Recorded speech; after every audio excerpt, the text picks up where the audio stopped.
This is amazing. It's clash heads again. This is like Chaz Mostyn, Cam Water. It's motorsport, but not as you know it. Test yourself and your everyday road car. Safe, affordable, but most of all, fun. And all you need is your daily driver. Experience the thrill of a sprint day. Race against the clock at a hill climb. Or test your reflexes with an auto test. It takes just 3 simple steps to get started. Get on the start line. Search Motorsport Australia Daily Driver today. Fishies in a row. They're here to make a point and to do Eddie proud. They fan out in the background as they come down to turn 1 for the first time. It all looks pretty good, 2 by 2. We'll stop the camera here. Oh, Eddie would be proud, mate. That was awesome run around turn 1. But, oi! Contact with the fishies! He's made it through. It doesn't look like Angus has made it, but Thomas Freeman's made it through, and Angus is going to suffer the crowd coming through there to be able to turn his car around. Woo. I love riding. It's a real social thing. There's a great bond between riders. Every weekend I look forward to getting out there. It's a freedom like no other. Riding to work is a great way to start the day. Shannons insure all types of road bikes, not just classics. They offer features riders really want. It's why they're one of Australia's leading motorcycle insurance providers. Whatever you ride, whatever you ride, Whatever you ride. ride with Shannons. Call 134646 for a quote. And they are off. It was a good start from Dylan de Bono. I think Phil Vella got a great start there in the background as well. You can see already cars going 5, 6 wide as they're trying to find any semblance of space. They come into T1. So far we've got 2, 3 wide as they snake down. There's Michael Conchar that's got around Dylan de Bono. A couple of cars going wide there. Was that a bit of contact in the back? Scott Pocock caught up in that, I think, there, buddy. But it's Michael Cuttajar's got past, so Dylan...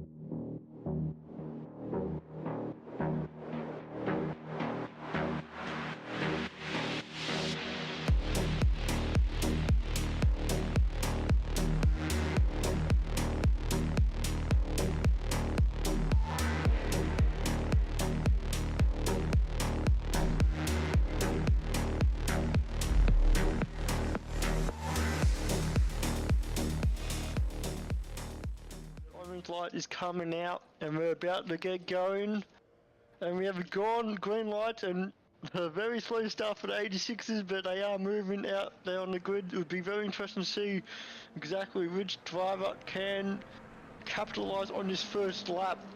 Just go through the grid. Look like Jamie Christensen had a really awesome start to get ahead of Dylan de Bono, and Doug Gowage also jumped his teammate as well, so unfortunately Dylan stalled the car a little bit more than what he preferred. But Weekend in, weekend out, Motorsport Australia officials are making waves.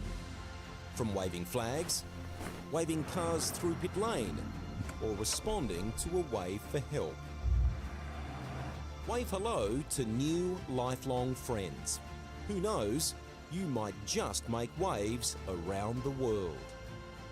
Ride the first wave. Search Motorsport Australia officials today.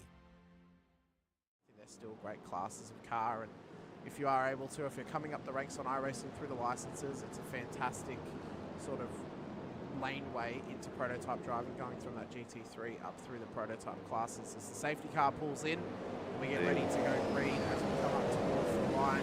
Edwards, Hasler, who's going to get the jump down to turn 1, or will any of the fishies, any of the piranhas in behind them, assault them down towards green and they're off. First lap. Let's go here. We've always had a few cars. They're all special. The T-Bird. Oh, that's mine. The Combi for when we want to get away. The XR8. It's going to be a classic. They're all insured with Shannons. We've also got Shannon's home and contents cover, which helps protect our automotive collectibles, tools and memorabilia in the home and garage. If you're motoring enthusiasts like us, it's got to be Shannon's. Shannon's, insurance for motoring enthusiasts. Call 134646 for a quote.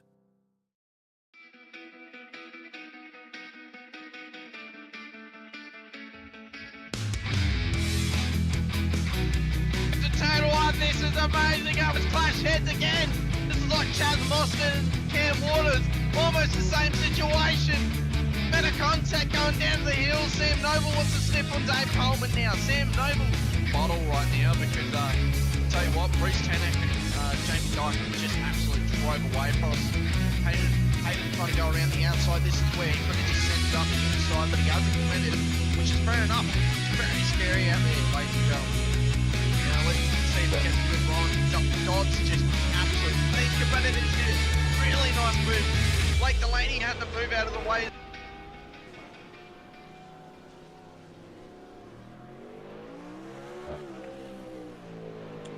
Good evening, good morning, good afternoon, ladies and gentlemen, and welcome back to the Warren Brown Tools IMSA GTD Series here on SRW TV. I'm a commentator here tonight, Hamish Munro, joined alongside once again by Stefanie Piccoli for a wet and wild session out at Watkins Glen on the eve of the Watkins 6-hour iRacing official special event. Steph, I hope the drivers have brought their flippers and their oars for the boats here tonight, because it's looking pretty wet out there, and I'm glad that we get to be in a heated room away from such a wet circuit here tonight. Yes, they're definitely going to need a Noah's Ark out there and some floaties tonight, going by all those puddles. Definitely glad I'm not on track, that's for sure. Well, it's a bit of a preview for tomorrow, which is suspected to have some rain out on that circuit. So it could be quite interesting to see how these drivers fare here tonight for 40-odd minutes. Qualifying is going to start 10 minutes later tonight. Racing around about 8:30 for the race start here tonight. We've got some really interesting so far for season 3 for this series. We'll see if a lot of these drivers are going to go into next season, or if we get enough to feel that we can actually run the season going forward, or if we'll swap over to something else. That's really going to depend who has signed up. Obviously, sign-ups are open to Discord members at the moment for the paying memberships. So if you guys want to race these next season, be sure to get your sign-ups in as well. There's so much on offer for season 3. But Watkins tonight, big challenge for these drivers, because with the Enduro last week, Steph, for the supercars around, phenomenal racing and a little bit of chaos and controversy as well for some of the leaders. But I mean, you come to the boot circuit of Watkins Glen. It's already a permanent race circuit that was formerly based as a street course. You make it wet. We could be on for some chaos here tonight. We've only got 13 drivers out there, but I think we could get in for some chaos nonetheless, and could be a good night of racing. Yeah, it's throw a bit of water in anywhere at the moment, and you're guaranteed some chaos. Watkins Glen's a good track. It does puddle up a lot, especially around the curbs, with the undulation of the tracks as well. We'll find a fair few that will potentially get caught out by that. Especially if they haven't done many laps in the wet. It's not ideal in the wet. Coming up through where Jamie Davis is coming up now, was it turn 2 up the hill? It's very slippery through there. It's you got to tippy toe it through. It's not fun. Well, you can see on the inside of the corner for turn 2, 3, and 4, the puddles that are starting to form of the circuit. Means you're going to have to be slightly offline to run through these corners. One corner that's also going to be difficult is the bus stop, because you have to run across the curbs to make the corner properly, as we see 2 cars spinning off simultaneously. Ironically, it's both the Team SRW entries at the bus stop, but you have to run across that curb. And in the wet, you don't want to be running on the racing line, because that's where all the water puddles up. So it is really going to be, you're going to have to hope and pray that you can sail on through there and not end up at the bottom of the ocean through that bus stop, because it's going to be really slippery running the regular racing line. I predict a couple of cars are going to have to be quite tentative through there, because you have to be tentative through there in the dry. How much worse is it in the wet? Well, we're going to have to wait and see. We will find out in this session, though, as cars continue to traverse around in this practice session. I guess, what do we think the drivers are going to have to be expecting tonight? I think more so to be somewhat of a race. I mean, of course, it's a fun race. It's not worth anything tonight. Just come out and have a bit of fun, do some laps. I think what we could see is a lot of drivers just doing some stick practice throughout this race. Maybe not trying to race too hard, just trying to get comfortable with the car, comfortable with the setup, and try and just familiarise themselves with how this track is, especially in the wet. A little bit more comfortable. Just put the volume up way too loud for that corner. I just turn it down a little bit. I guess I think it should be more, as Davis is still struggling on exit. of that bus stop. So obviously whatever setup they've got on has not fixed the rear end issues of the Mustang. Like, how do we think they're going to play it tonight? Do we think they're going to race it? Do we think they're just going to try and go for some stint practice? I think stint practice is probably the best idea, especially for tomorrow, because tomorrow's race is the one that drivers are going to be caring about. It's a 6 hour. It's an iRacing official. You get good SR, you get good iRating. Tonight's just for fun. But do you think there's some sheep stations in it or not? I think some will be out there to have a bit of fun, and I think some, will be doing stint practice. Some will be doing sheep stations. I know for a fact that Andrew Rushworth out there in the Apex car is running a different car as to what the team will be running in the Enduro tomorrow. So he's having a bit of fun there. Mick Clifton, he's probably out there having a bit of fun. Russell Gander, he'd be out there having a bit of fun.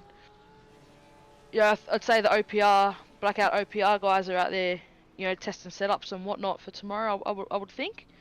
It's a bit of a mix out there, for tonight. I think you will probably see a few actually battle, and take a little bit more serious than others, and others just test out their setups.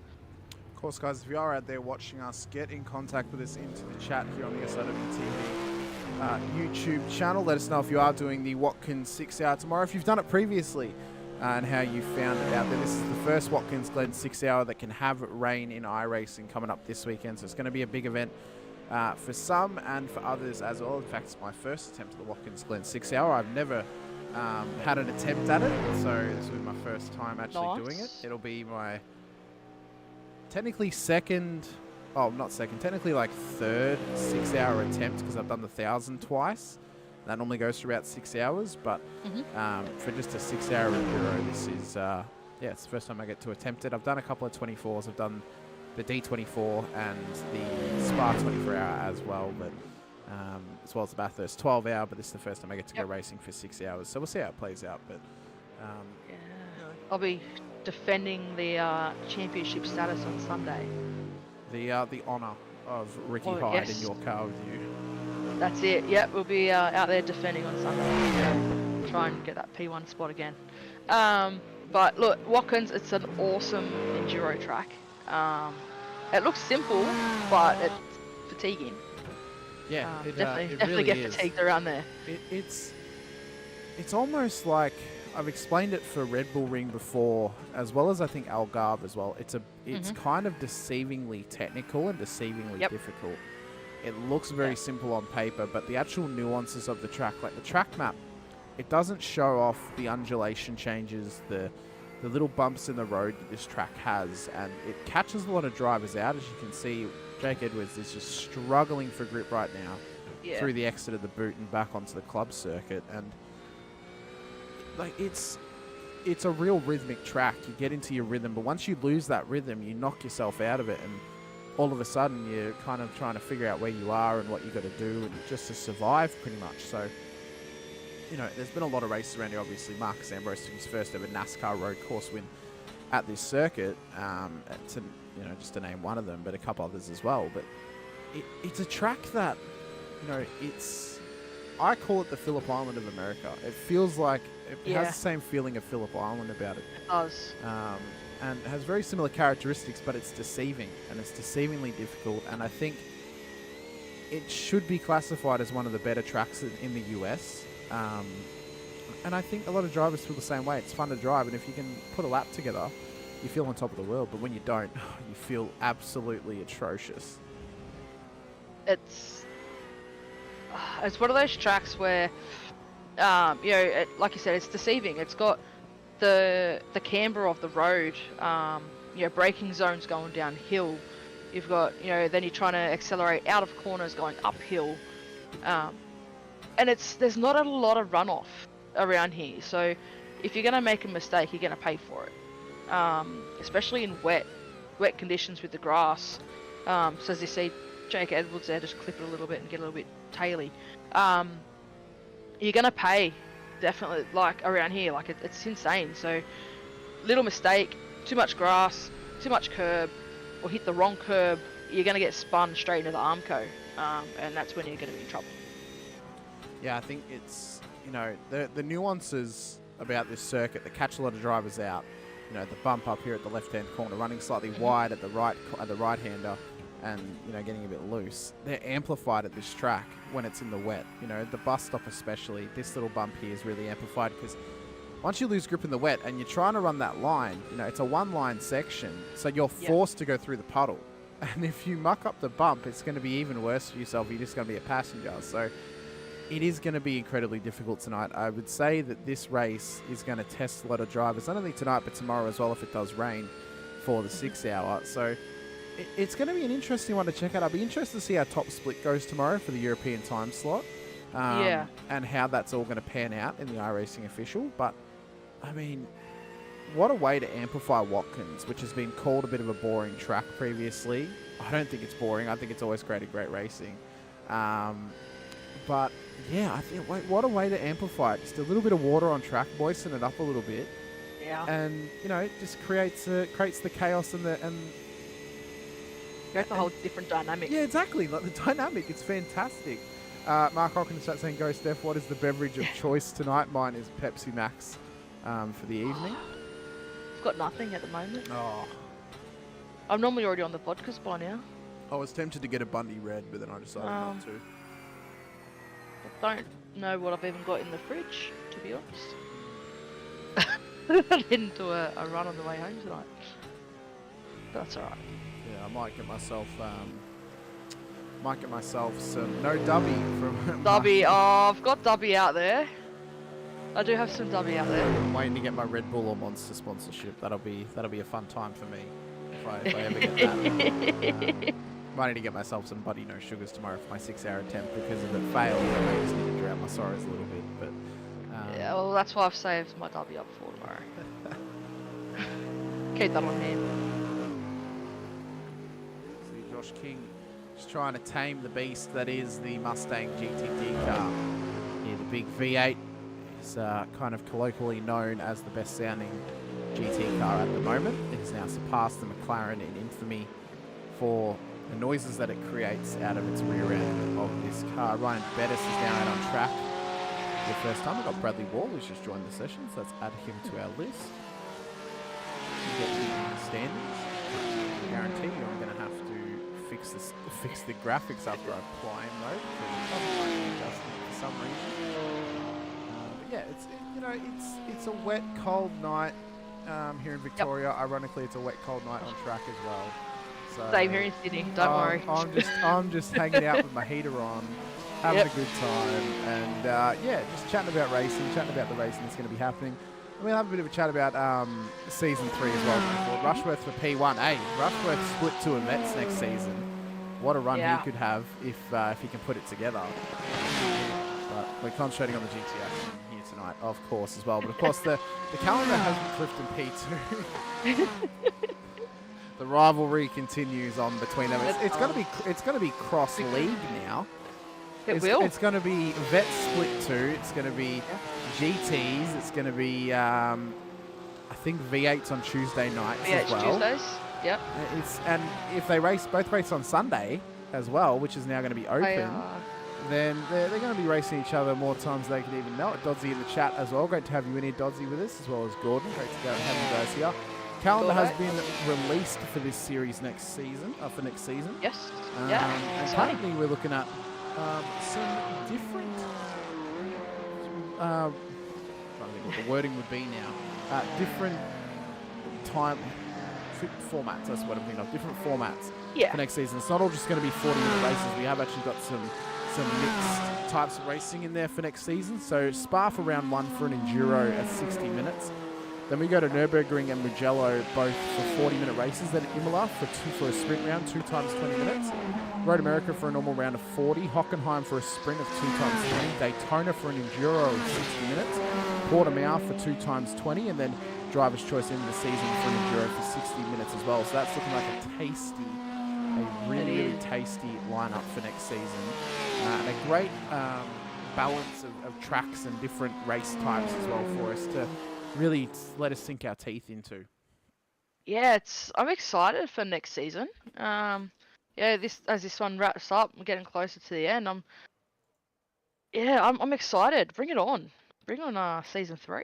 Hopefully we can, actually have this series go on forward next season. Of course, if we don't get the sign-ups though, then we'll be likely attempting to get Porsche Cups on the track.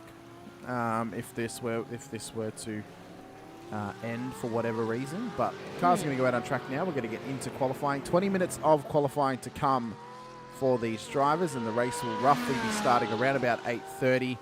Stefan McCartan's already out there for Blackout OPR with colours on his car here tonight. Mick Clifton, a couple of new, bit of a teal look for the Mustang here for Accelerate Sim Racing, and then Ryan Bettis is also out there, as well as the American Sean Benici. Russell Gander's just headed out on track as well, as well as Braden O'Loughlin for Frog Leap Juice Racing. So good amount of cars out there on track. We'll see how they go here in qualifying and who is going to get the best start possible for this race here tonight, because I think starting up the front maybe a bit more important than ever, but I also think qualifying is not going to matter if it's this wet, because there could be cars going off everywhere.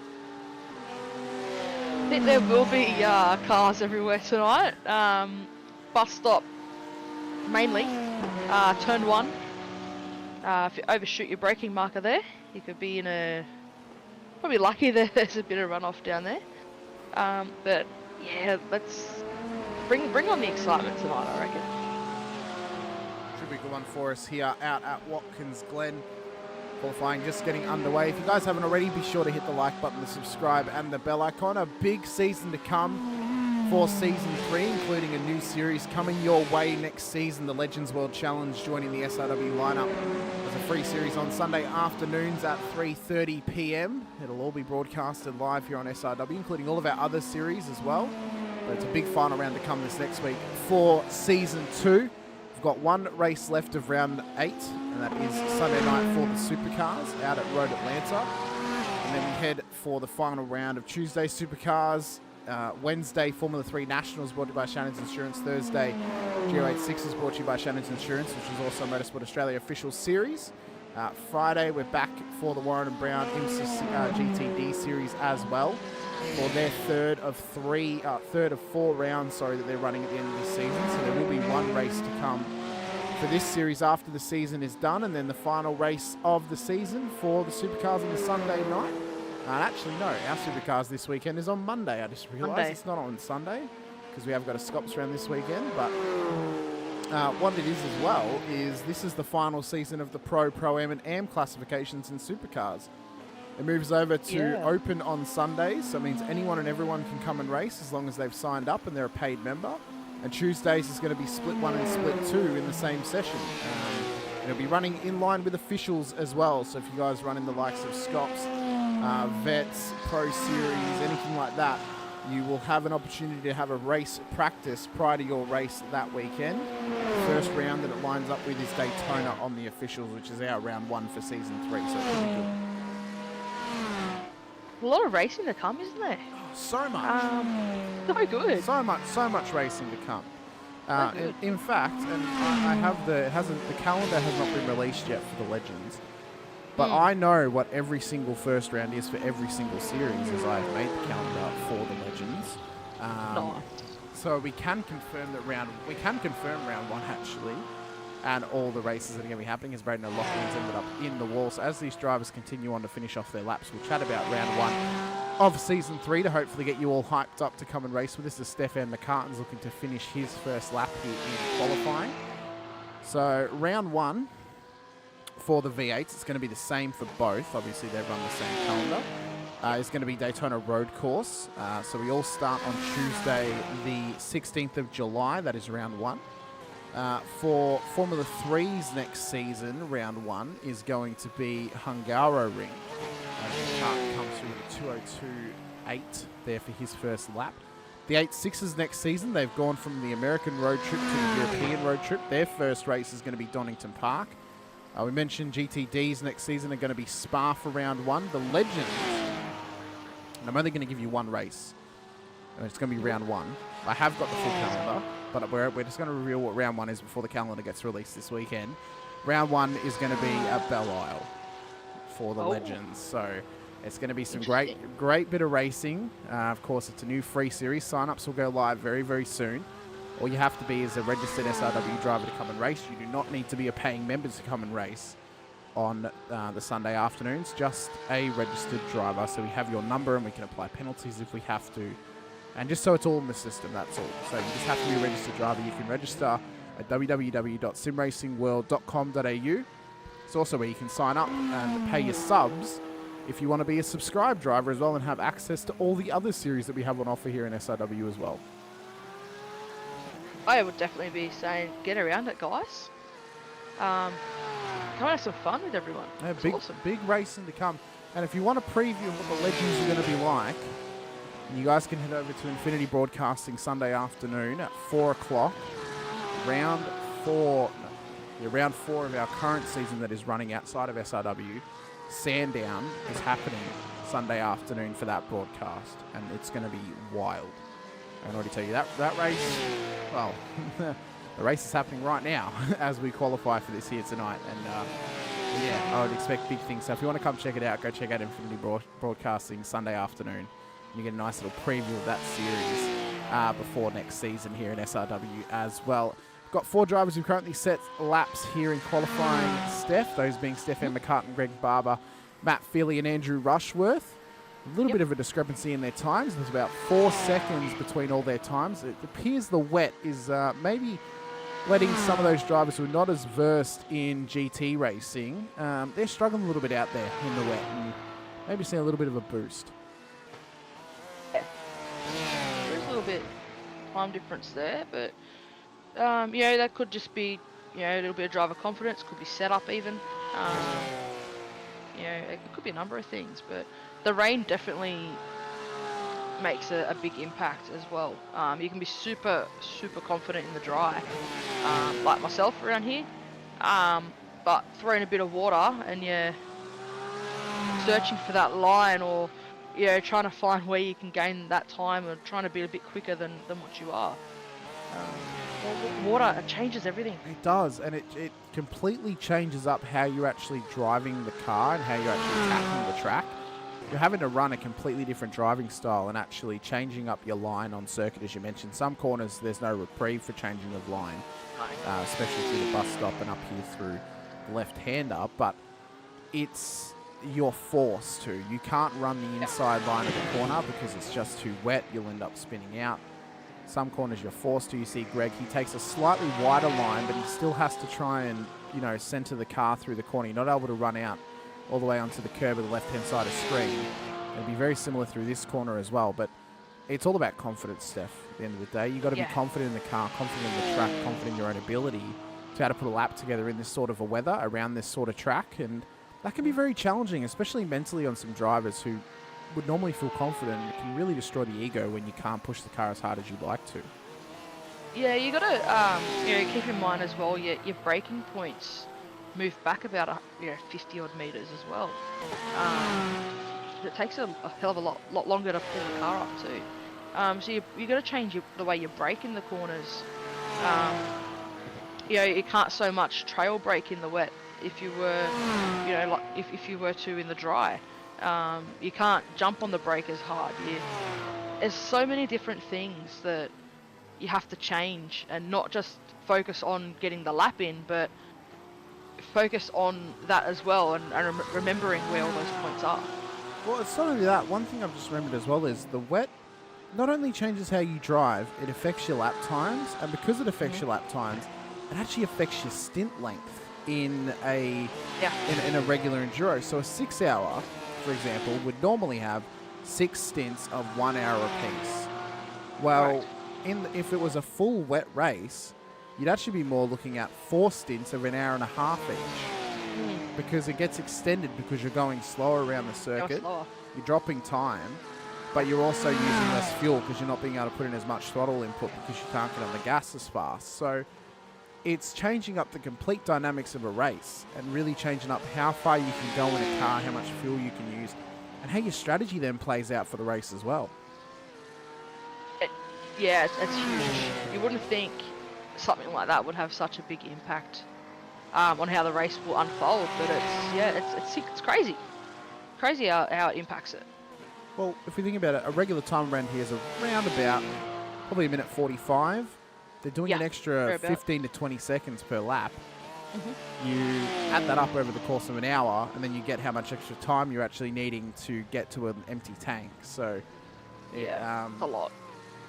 It is. It really is. So, I mean, quickly do the math now. If we go on the absolute maximum 20 seconds. I think I've had a look at the forecast for tomorrow. It's supposed to rain sort of midway through as well, so that should be interesting.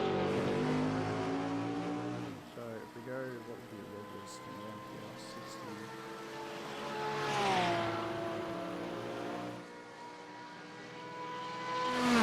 So many puddles out there on track at the moment. The bus stop's almost like a swimming pool. My goodness me. Oh, it's ridiculous. Cars are just nose diving through there. It's crazy. Should be aquaplaning like mad.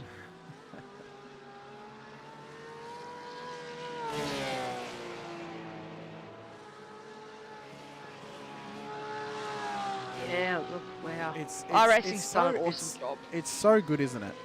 It's so good. Like this weather system is absolutely insane with how wet not only how wet the track looks, how it feels while you're driving as well. You know, it's I think this is the most realistic weather system I've ever seen in a simulation / video game. Like, it's insane how realistic this is. Somebody's saying someone needs the track dryers out. Yeah. More than a track dryer. We need someone out there with, the street sweepers. Yeah, or like the Suck big up all brush, the water. or like the big brushes that you brush off a cricket pitch with when it's raining. They need those out on track, just brushing the tarmac every single lap to keep it nice and dry. Get the standing water off it. Hook the ropes up to behind the cars to dry the outfield. That's it. No, hats off to iRacing though for this weather system. It's awesome. It's incredible. Yeah, they've done so well to get this out there. They took the time they needed, and I think it's been well worth it, to be honest.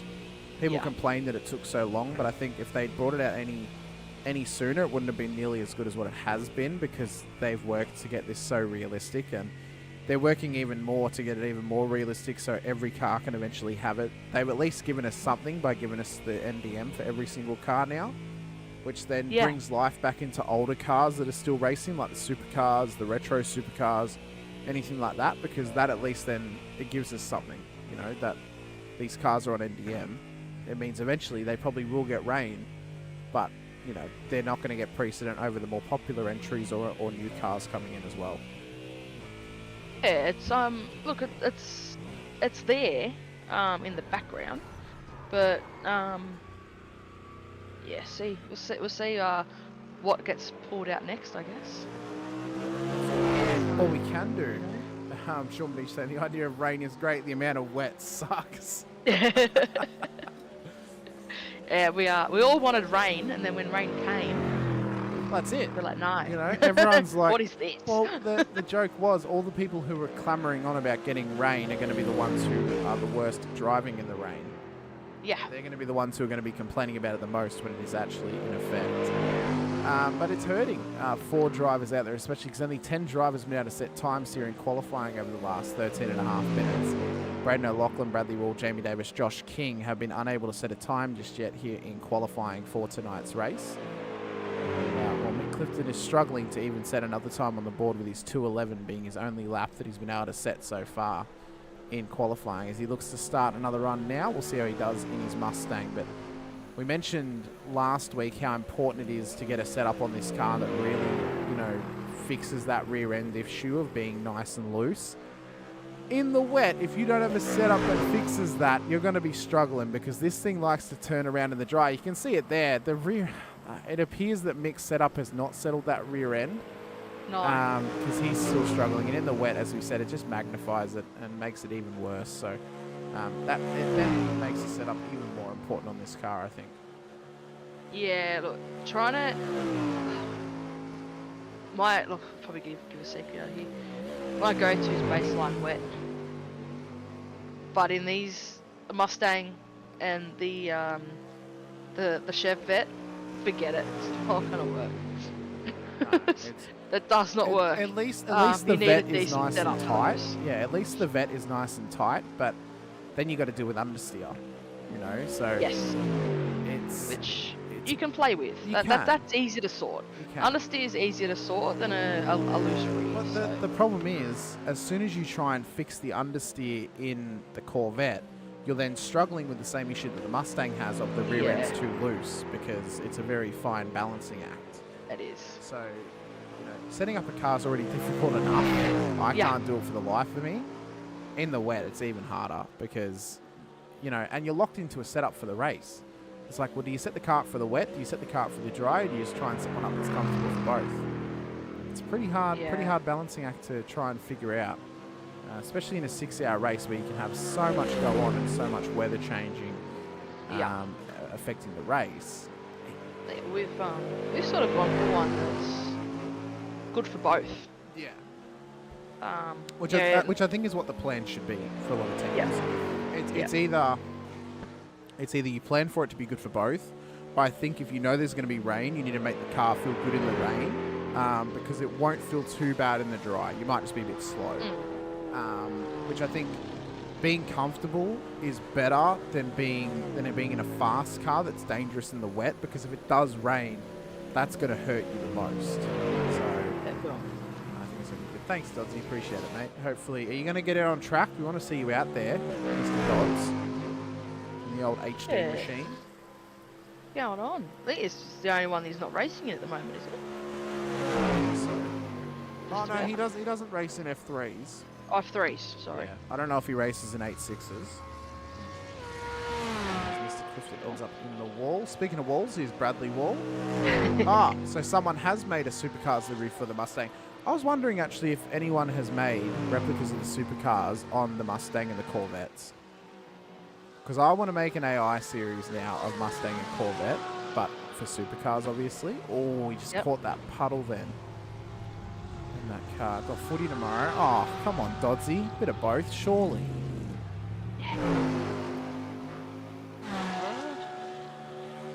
Alright.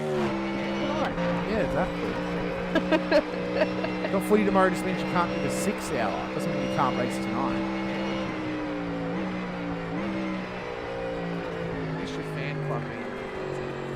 They're giving us good engagement. It was good for the algorithm. There's a lot. There was a lot in there, wasn't there? It was. It's good. Oh, Gordon. That bus stop is ridiculous. Like, because it's one line, you've got to try and tiptoe your way to the outside line so you're not in the puddle, and then you've got to try and get your way through the exit. It's screwed. It's so bad. I feel like would you call it a puddle? Would you call it a puddle at this point? It's a bathtub at this point. Yeah. I think in the wet weather, it's hard to do.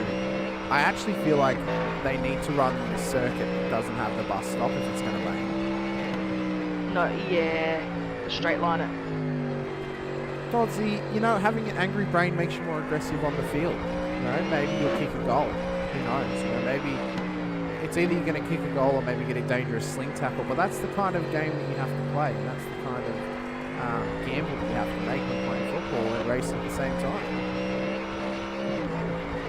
Speaking of football, my team's currently absolutely slapping the Saints about in Brisbane. That's good. Just check the scores for myself as Mr. Davis ends up in the wall as we've lost the overlays. I told you it'd happen.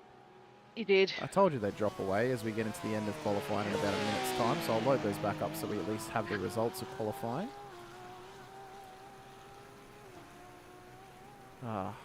Sean saying it's not one line for me, it's more of whenever I stop sliding when I finish that turn. I mean, that's another tactic you can make in the rain as well, Sean. It is. For sure. Yeah. Just slide it around. Yeah. You know. What else could you do in that scenario? We help keep the heat in the tyres. Oh, it would. Cold, wet tracks. It's already hard enough to get the temp up in the tyres, and once they're cold, then you've got no grip at all. So that's another lying issue that you have to deal with out on track. As Mr. Davis gets back out there for another attempt. Get set a time here in qualifying. Now, of course, Jamie had a round ban this weekend, but he has found out how to find the loophole in the system of he's raised a ticket to have that reviewed. So that means he's actually welcome to still come and race. Ooh. So that's the loophole in the system. There you go. I'm not going to say exactly what the loophole is. I'm just going to say what he did. Because we don't want to encourage people trying to go for loopholes, but No. that's the game Definitely he's not. played. But it does mean if it stands, then he would have to serve it next week and would miss the whole final round. But we'll see how that works out. As we are into the end of qualifying, Ryan Bettis has finally set a time in qualifying, and he's gone to the top of the timing tower with a 2:02.62 here at the end of qualifying. But Barbs has just beaten him in the dying embers of a 2:02.01. Phenomenal time there from Barber. Can Bettis beat him out here? Gordon saying, stream looks really great tonight. Hamish can really see the quality of all the puddles. Thanks, Gordon. Appreciate it, mate. We try and get those high definition, we try and get that high definition ray tracing going here for iRacing. Get the most out of all the reflections off those puddles as Bettis pulls it over here. Edwards just trying to get another lap together here. He currently sits second row of the grid. Feely as well for Blackout OPR. Russell Gander is finally inside the top 10, but he's back in P9, and Davis still struggling a little bit here in qualifying, but Edwards is looking to get on a good lap here because he's in a purple first sector at the moment, Steph, so we'll see how this plays out for him. Yeah, it's good to see him get that purple sector. Will he be able to knock off Barbs? We'll have to wait and see. Might be a bit of a stall if he knocks off Barbs here tonight, I think. There might be. How has he pulled off having 912 in the Porsche? That's just, I mean, it'd be even worse if he had 911. That'd be even worse. But he's done well to get that on his car. As he comes around the final corner, we'll see how the lap works out for him here. Does Jake Edwards?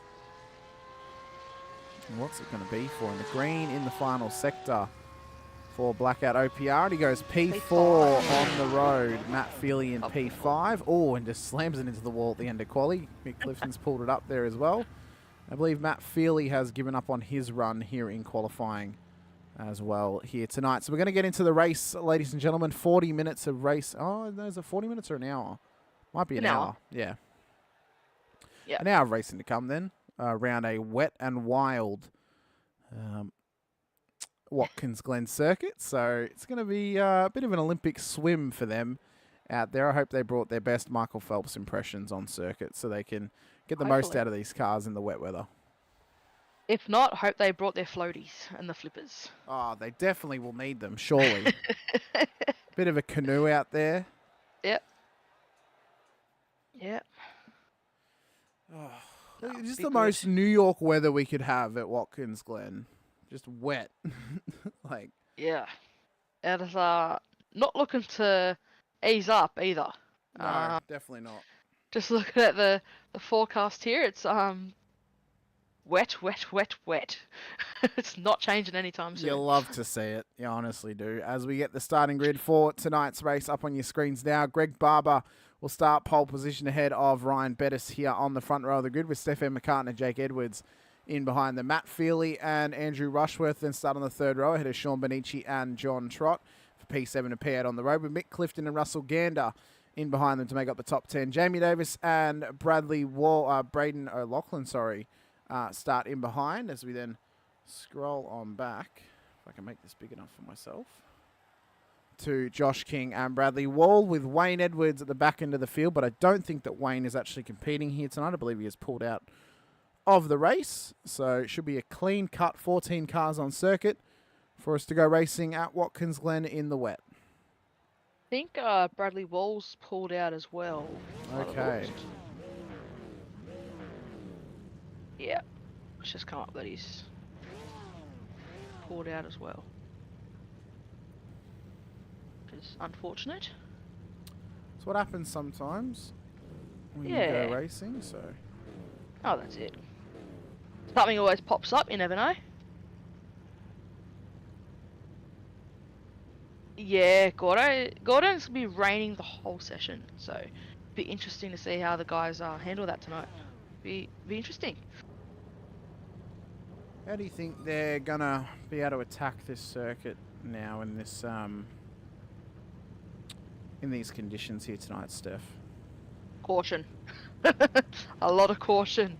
It's going to take a lot of modulation of the throttle, a lot of modulation of the brakes, a lot of concentration. It's going to be a tough one. Well, rolling start is going to get underway. Bradley Hall, Wayne Edwards have not made the start of this race, so it'll be 13 cars on track as the drivers make their way round here with Barb's on pole position. We're back to Porsche Cup racing, Steph. We got all Porsches at the front of the field, top 5 cars, so yeah, some things never change, of course. No. I'm surprised there's no Ferraris out there. That's apparently been one of the nicest cars to drive in the practices for the 6 hours, so interesting choice here tonight. Green flag, as we get green and racing, as Stefan McCartan had a big start there. Oh no, that was Jake Edwards actually. No, it was Stefan. Had the big start in the background, but he ended up hitting the wall as he came on through as we come round through turn 1 for the first time here tonight.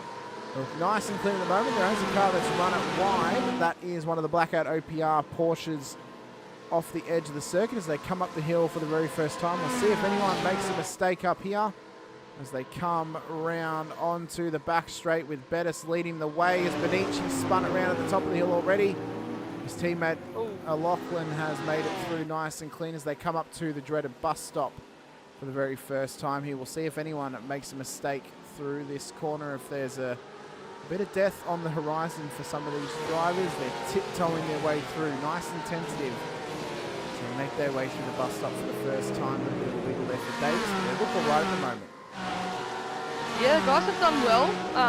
Cold tyres, wet track, bunched up. They've done well to get through so far. It looks so tricky out there. Yeah, it's that looks so tricky. They're looking like they're on struggle street at the moment out in Watkins Glen, so but it's just a real tiptoe. It's not even a wrestle. They are just trying to survive at this point. As Ryan leads the way to Jakey Edwards at this point in time. Can't even put a prediction in, Steph. It's no. Well, there's no safety car, so we can't even do a prediction for that.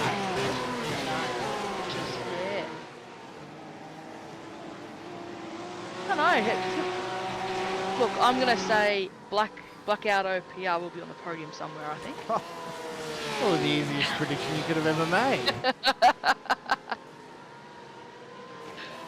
Especially when like five of their cars are in, or four of their cars or something like that are in the field. Yeah. As Bettis has brought it in. Did he start on slicks? Oh, he did have a bit of a spin at the start. No, he's on wets. I don't know why he's brought it in then. As Edwards leads the way. So look at this. How many Blackout OPR cars are there? There's Edwards, McCartan, Barber, Feely, and Trott. So there's 5 Blackout OPR cars out there. So I think your prediction, you're definitely in the majority for that one. I'm in the window. There's 3 podium positions and there's 13 cars on track and 5 of them are Blackout OPR cars. So they've definitely got the opportunity to get it done. They do.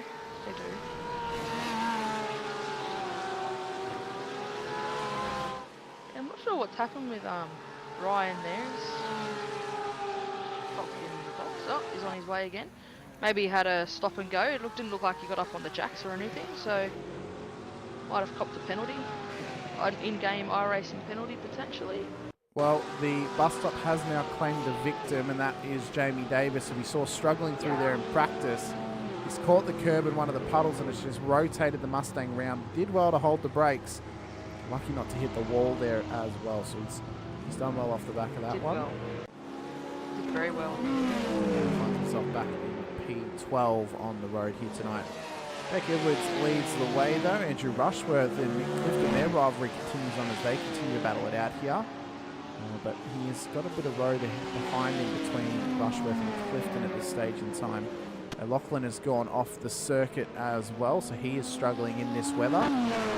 Josh King's just recovered from a bit of a spin as well. Yeah, so it's claiming more and more victims throughout the the proceedings here tonight, but the Blackout OPR cars look stronger than ever here in the wet weather conditions of Watkins Glen at this stage in time. We should call it Watkins Glen. It's that wet out there. There's the standings up on the screen. Why not? It's Watkins Glen. Red Drive was the fastest lap of the race. They're at intervals. Of course, 2 cars are out of proceedings. Did not get started. And Bradley Wall. So we'll adjust that back to 13. If it's going to let me. I don't think it is. There we go. They are, as McCartan sits right on the back of Jake Edwards now up towards the bus stop here tonight. So I don't know if it's going to be. We have got the timing tower. Don't worry, Brad. You need to just hold your horses, mate. You need to learn that the go is on the broadcast. Timing tower comes up after about 3 to 5 laps because we like to get as much action on screen as possible, and then we update everyone at home on how we're going with the race and how everyone is kind of doing out there on track at that point in time at the stage as well. So the timing tower up on the screen now with the interval, with their names, so you can track where they are on circuit. As your teammates Jamie Davis and Josh King are trundling around at the back as the Blackout OPR team look to control this one from start to finish as we are 5.5 minutes in. It's been unfortunate those guys had the spins there early. Hopefully they can claw their way back. Yeah, wow. I'm so glad I'm not out there. I'm sitting here, nice heated room. Yeah. Just nice and dry. Exactly, nice and dry. Feeling good as Josh King has had another incident in the background. Where is he? Oh, he's in the wall. Ooh, so Sean Bonici. So it appears that the curb on the outside has caught out another victim here tonight. That's how it happened for Josh. So he come round. He was already getting a bit loose in the rear end, and it wasn't even the curb. It was just self-inflicted mid-corner. Bit of lost pace, got it off line, but lit up the rear end, which then stopped him from pulling it up before hitting the wall. Yeah, probably just grabbed a little bit too much loud pedal mid-corner there, which is easy to do. He's back up the front. McCartan, Edwards, and Barber continue on the straight and narrow at this point in time. Rushworth, all on his lonesome, has now built up a gap back to Mick Clifton. And Russell Gander trying to chase them down as well. Is it weird having 3 of your friends all racing together, but they're not even having a battle at the moment, Steph? It is. I know they're all in the Discord together as well, having a good chit chat while they're having a race. Which just makes it even more bizarre that they're all different teams, but yeah, they're in the same Discord. Well, they'll also be racing each other next season in vets. I forgot to mention that Rusty's still in Split 2, so all 3 of them get to have a run together next season, not just Andrew and Mick. That's it, yeah. They'll be having a run on Monday nights as well, so a bit of racing together. Look, it's hard to show to not show favoritism, so I'm trying to be reserved as much as I can. I can tell you how to not show favoritism, and it's by doing the complete opposite and by being very critical when they make a mistake. I've had Russell Gander actually told me not to make fun of his pirate car tonight. The Pirate R Alliance. Well, we are for sure going to make fun of his Pittsburgh Pirates-inspired livery for PRA, as Braden O'Loughlin's had a moment here at the first corner. He's caught that inside puddle. Yeah. And then ended up on the pit exit just about. So not a solid night for him. As Russell is actually going to make it past Mick Clifton, who's had a bit of an off track in the background, has had a bit of a face downgrade on that Mustang. So we've appeared to have jinxed him a little bit. He was under brakes into the corner. Oh, just tried to run the wide line but couldn't get it turned in, and then bang, straight into the wall. Straight in. So easy to do. Front bumper. Oh, poor Mick. Oh, yeah, the way you and Stephen could learn this as well on Tuesday nights. The way that you don't show favoritism is you're just very critical whenever they make a mistake or they have a crash with somebody. Because that's what I do. for my team. I point out when they've had a crash and it looks like their fault. I'm like, that's their fault. That's their Could fault. have done better, you know. Should have put a water. I show favouritism to everyone but my team. That's the trick. No, that's it. As Ryan Bettis has now set the fastest lap of the race as he tries to come back through the field. It was a 2:01 last time by for him. The 2:01.74 to be exact. So he's just trying to make his way back up the order here tonight. As he chases down Jamie Davis at the moment, the man who leads the Tuesday Night Supercars Championship, or at least was leading into this last round. All of a sudden, though, the hopes of winning that one is looking a little bit out the window, but we'll see how he goes with it and if he can make an attempt. But he's done well here tonight, really fresh to learning the GT car once again, and we'll see if it translates into Friday night racing and into any Enduros that he looks to tackle into future alongside Josh King, Matt Noble and Brad Anderson in that car, especially for the Spa 24 Hour, which I know that they're planning on attempting next month. We'll see how they go with that one going forward. Spa 24 hours. I despise the Spa 24 Hour now. After I put it in the wall at the Blanchimont, so... That's not where you put the car. No, it's not. And it had been done about... apparently I'm in for a treat with the legends, according to Jack Oz. Something's happened, apparently. I don't know what. I'm going to find out Sunday afternoon, but I look forward to it. Spicy racing. Oh, okay. Yeah. Well, if you want the preview for Legends, come and check it out Sunday afternoon, ladies and gentlemen. We haven't got any racing here on Sunday afternoon for SRW TV, so come check that out. And you get a little bit of a preview and some spice as well. I look forward to it. Oh, first time raceman. It's very interesting. Very interesting. Sounds good. Fun time. Yeah. I can probably predict in my head.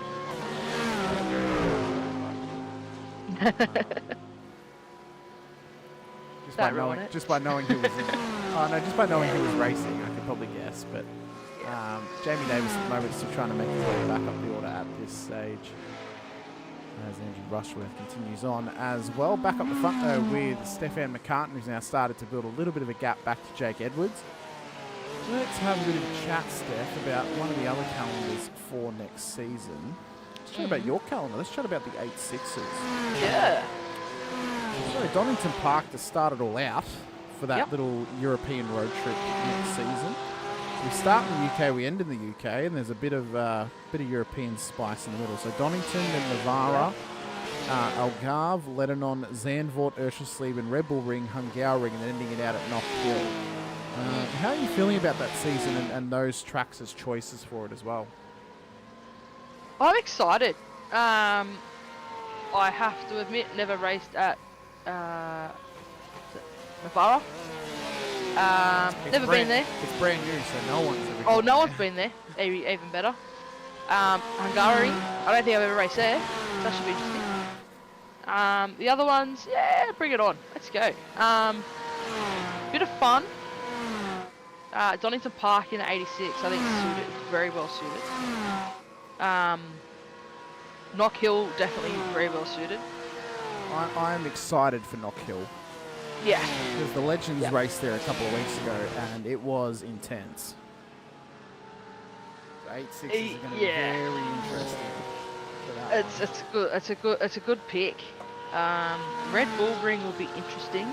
Jack Oz is giving you the call out now. He's saying surely you race in Legends next season. Surely you come have a crack on the Saturday Arvo with us. Or the Sunday Arvo, I should say. The Sunday Arvo. Sunday, yeah. We'll wait and see. Watch your space. Never say never. Steal and sink his lines, are we? Try not to. I might show up for a one or two. You never know. One race I'm excited for. Got going on. One race I'm excited for next season for 8-6s is probably, I think Urschersleben could be a bit of a sleeper actually. it's a track that doesn't see much action in sim racing for leagues that often, but it can actually make some good racing, especially with the chaos that the 8.6s bring. I think Red Bull National Circuit's going to be good as well. It'll be interesting to see how they all work out next season. I'm just a bit just thinking how slow the lap times are going to be around Red Bull with the straights. Trying to get probably under 60 seconds, I think we could claim. Trying to get around, what is it, turn 1? And then you got the and then turn 2, which is not momentum. Yeah, and then turn 2, which is not at the top of the hill. It's now further up the straight. It is. Formula 3's next season for the Formula 3 Nationals. Of course, Hungaroring, which will be an F1 Shadow round as well. There's 2 F1 Shadow rounds for the season, actually, I should mention. Red Bull Ring and Silverstone. So they'll be happening in the first 2 weeks of the break for a double header. In fact, it's a triple header for F1. It's Barcelona, Red Bull Ring, and then Silverstone for our final round of this season, and then the next 2 rounds of the Shadow Series after that.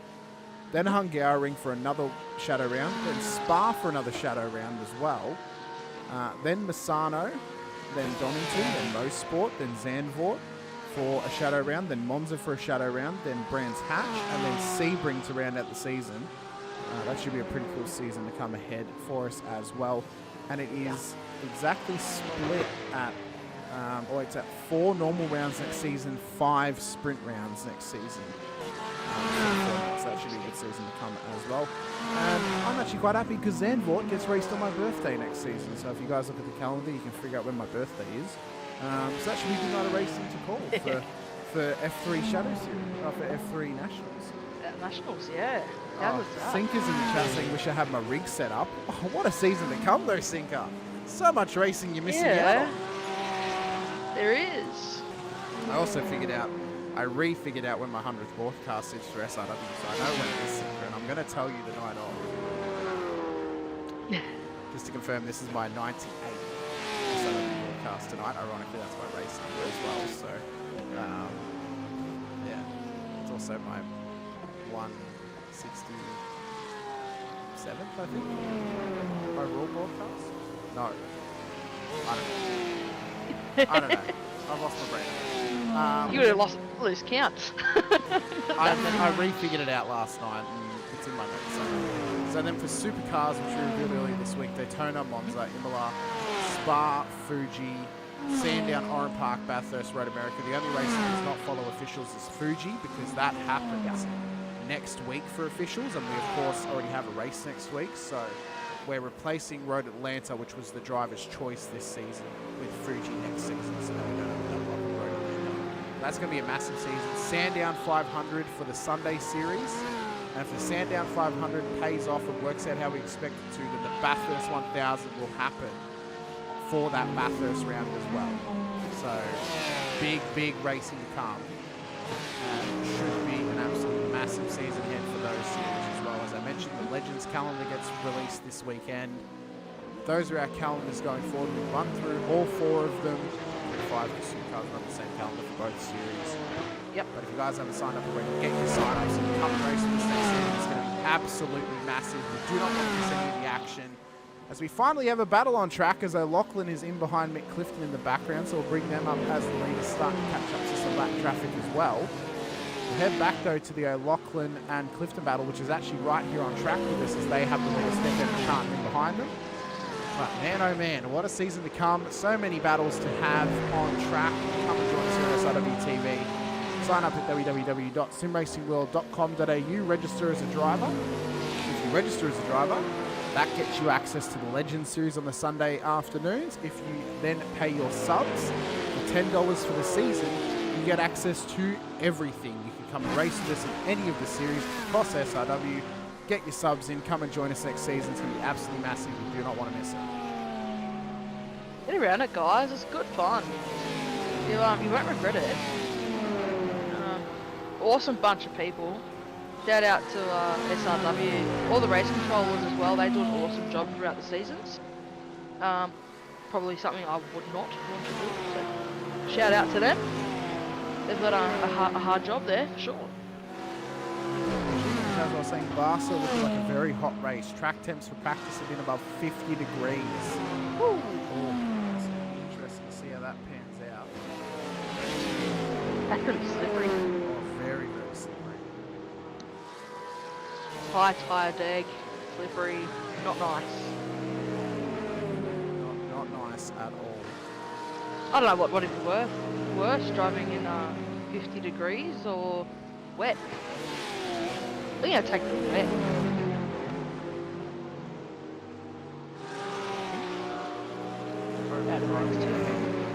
I think so, yeah. I'd rather drive in the heat than the wet.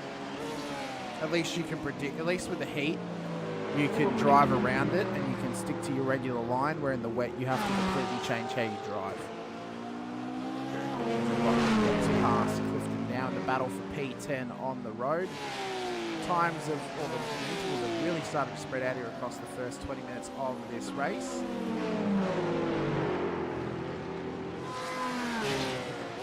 Yeah, Stefan McCann and Greg Barber, it's a bit out there at the moment.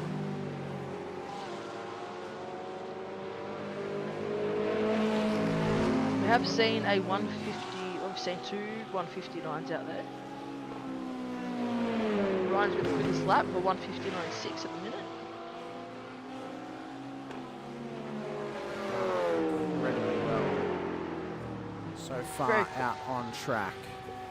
Steph, talk to us about what it's like actually racing in SRW as a driver, because I haven't had the privilege yet to do that. But really, sell us, like, what's it like actually being a driver through all the systems in SRW, and actually, like, how beneficial is it to be able to come race in this league week in and week out? It's good fun. Yeah, all the guys are awesome. You have a bit of banter here and there. Yeah, the guys are great.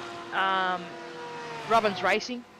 It's always, you know, close racing. You know, if you're quick enough to be with the front guys, you're gonna have an awesome battle. If you're in the mid pack, you're gonna have an awesome battle. If you're in the rear, you're gonna have an awesome battle. Doesn't matter, you know. That's how I feel. Sort of doesn't matter where you sit within orders. You're going to have a good battle somewhere along the line. You know, you got the respectable guys out there that, you know, will give you that bit of room.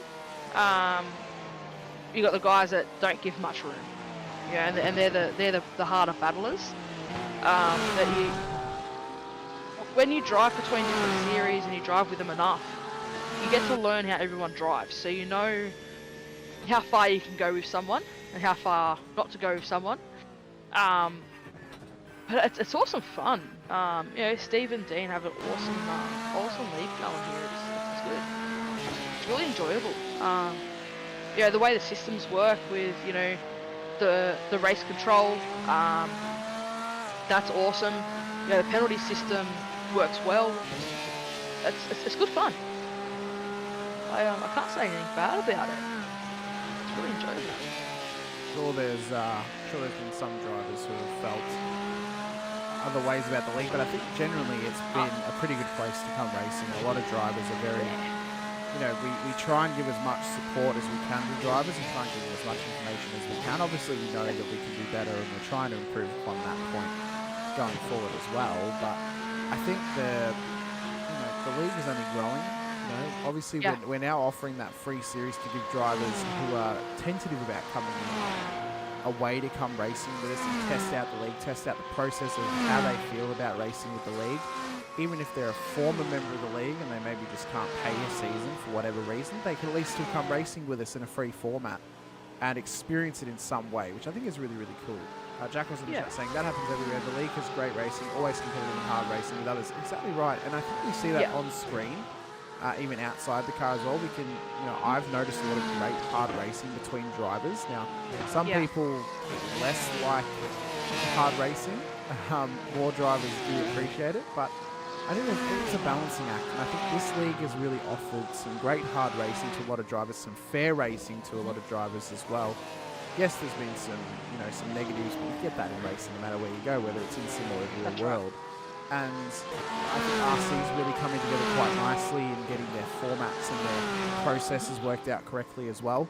And I think a lot of drivers are responding to that and actually respecting that by the way that they're driving on track. So I think it's it's been really, really good, and I think it can only grow from here. There's a lot of growing pains still of figuring out, well, what's going to be the best formats for us, what's going to be the best cars to offer on track as well. But I think, you know, you look at F3s, you look at 8.6s, those are two really strong competitions with a lot of drivers that show up every single week.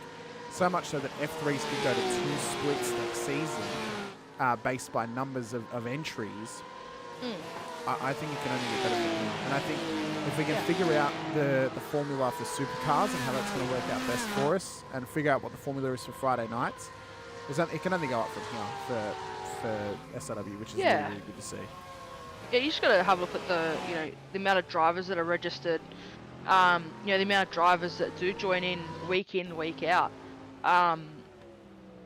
It's just, I raced with SRW towards the end of last year, sort of thing. That I went away for a little bit, come back. And the amount of more drivers now than there was then, it's just grown massively. And that's a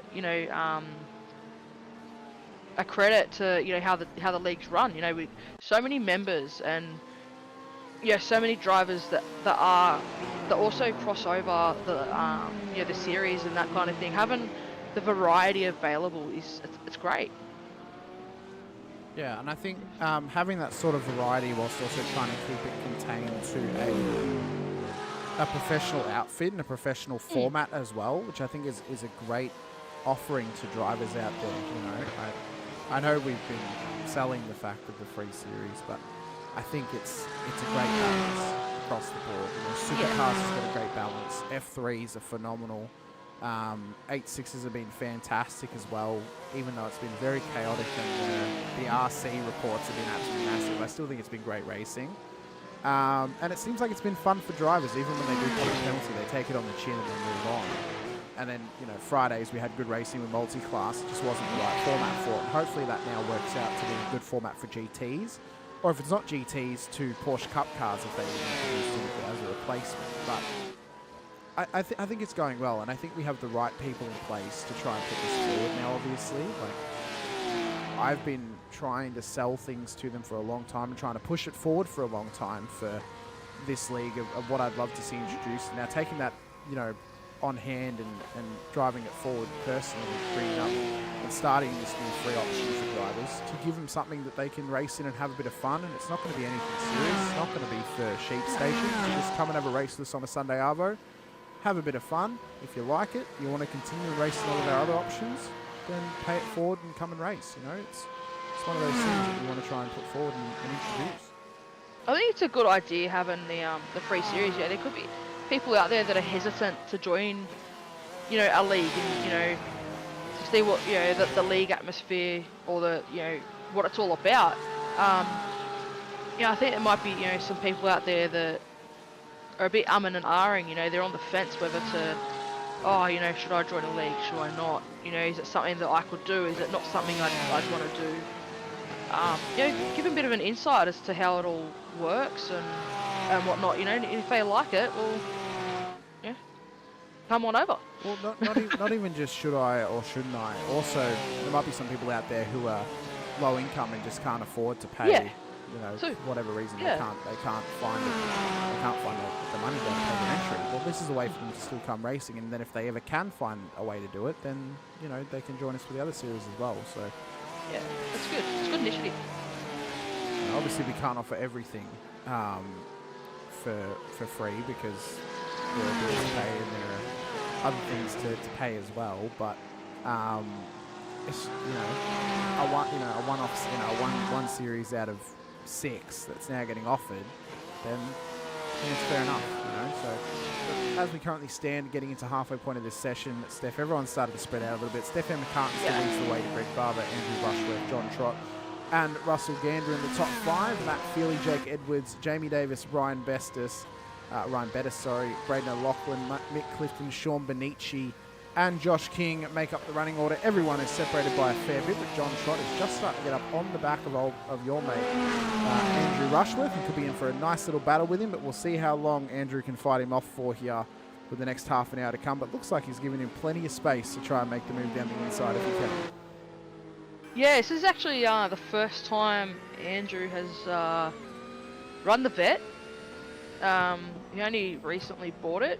This is the first time he's actually having an outing in it. So, speaking to him earlier before the broadcast, and he was enjoying it. He liked it. He liked the vet. So, he's doing a good job out there at the minute, and see how he goes with the battle. Ironic that a V8 vet is racing in a V8 vet. It is a little bit, isn't it? Yeah. I didn't think of that. We had that last week as well with Robert Crow doing that, and Mick Clifton as well. Mick Clifton's also, he was in the vet last week, so that was another indication of that one, as John is just trying to keep up here with Andrew Rushworth at the moment. Jamie Edwards has had a crash, though, in the background. What has happened to the Blackout OPR Porsche? He was struggling already. Oh, clipped that curb, must have caught a puddle and into the wall. Big damage on the front of that car. And he, I believe, may have towed back to pits. Oh, he just disappeared for a second, but he might be back. Oh, I think he's left the session. Possibly. Yeah. That's okay. As I said, it's only for a bit of fun out there, just having a crack. Andrew's going well, though. He's on the podium at the moment. See if he can survive. He's doing good. Still well. I think driving in the wet, these conditions, it's who can keep it on track, keep it on the black stuff and not on the grass or the wall. That's what it's all about. So he's doing well. He's holding John at bay there. So he is. He's done well to do that. Might say as well, Stephen, if you are watching us still, if you want to come and have a chat to us about Season 3, you're more than welcome to come and have a chat to us if you're available. Maybe give some people a bit more insight on what's happening with Season 3. Let us know of some changes or some new some new things that are being implemented as well. We'd love to continue that chat about it as Trot comes up the inside of Rushworth, gets the job done before the right-hander and looks to move on to continue this Blackout OPR podium lockout. Although will Rushworth be the spanner in the works that can claim an Apex Esports League top 3 here tonight and break the hearts of the Blackout OPR fans out there?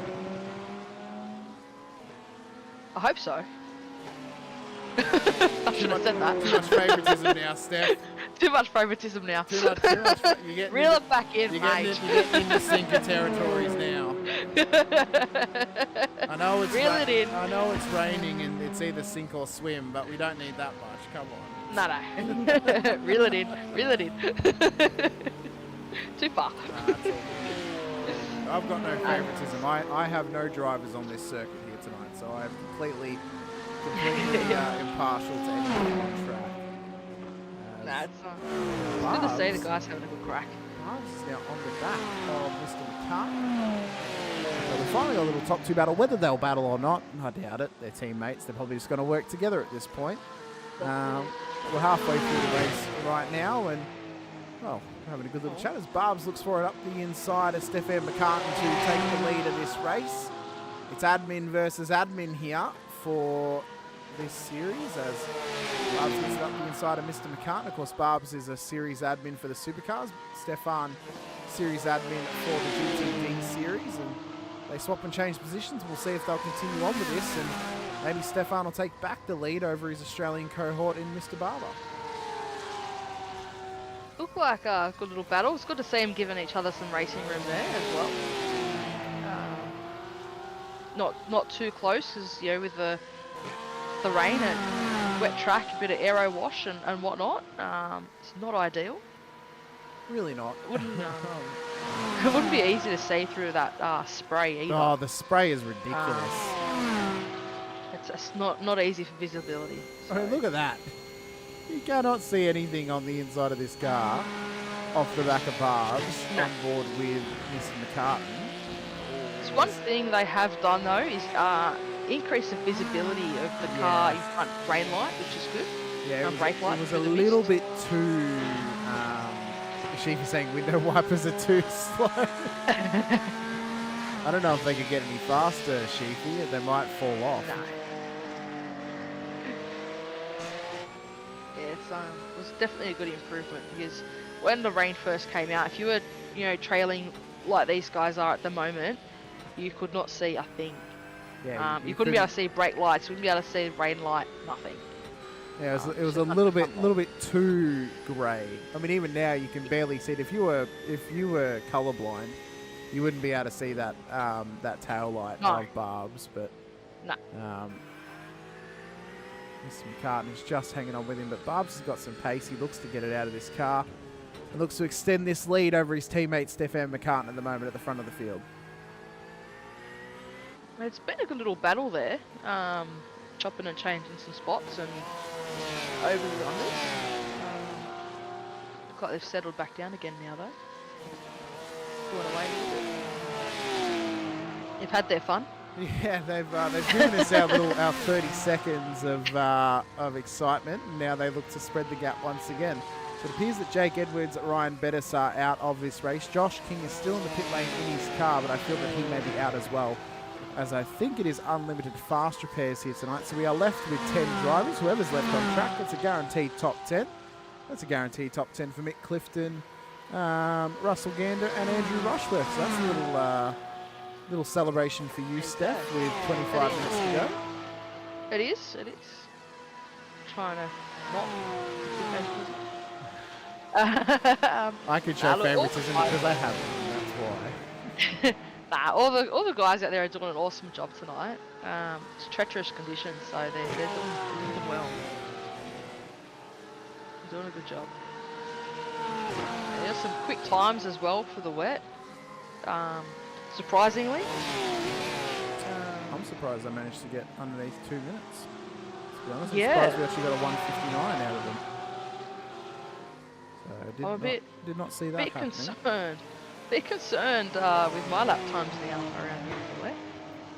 I don't even know what mine are. But I'm not worried about lap times. I'm worried about whether I can keep it off the wall.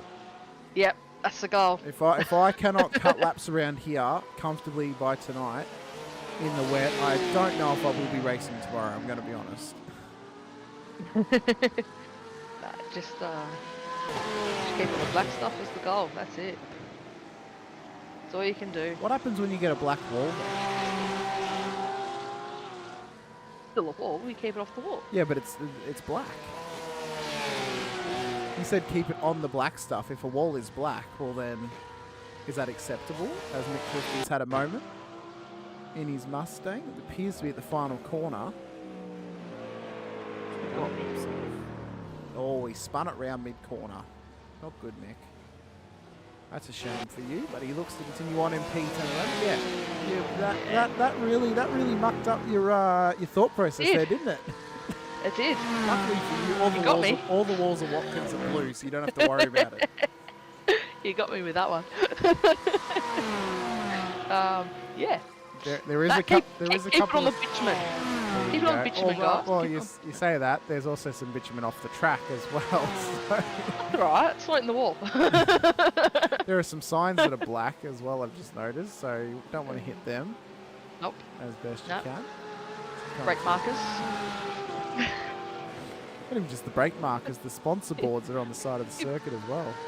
Been a bit of trouble if you hit those, I think. You're well and truly off the track and in the air. Something majorly is wrong if you hit those. You'd be struggling if that happens, for sure. Oh, goodness. Let us know, though, guys, what you're excited about for Season 3, of course. We've announced the calendars for 5 of 6 of our series here tonight. So let us know what you're excited for. If you are signing up for any of the series next season, let us know what you're going to be racing in next season here in SRW. I know that you'll be racing in 86's Steph, possibly a couple of races of the Legends as well. Are you going to have another crack at Supercars next season, Steph? Probably not. I want to focus a bit more on the 86s and improving that and try and move up the order a bit more.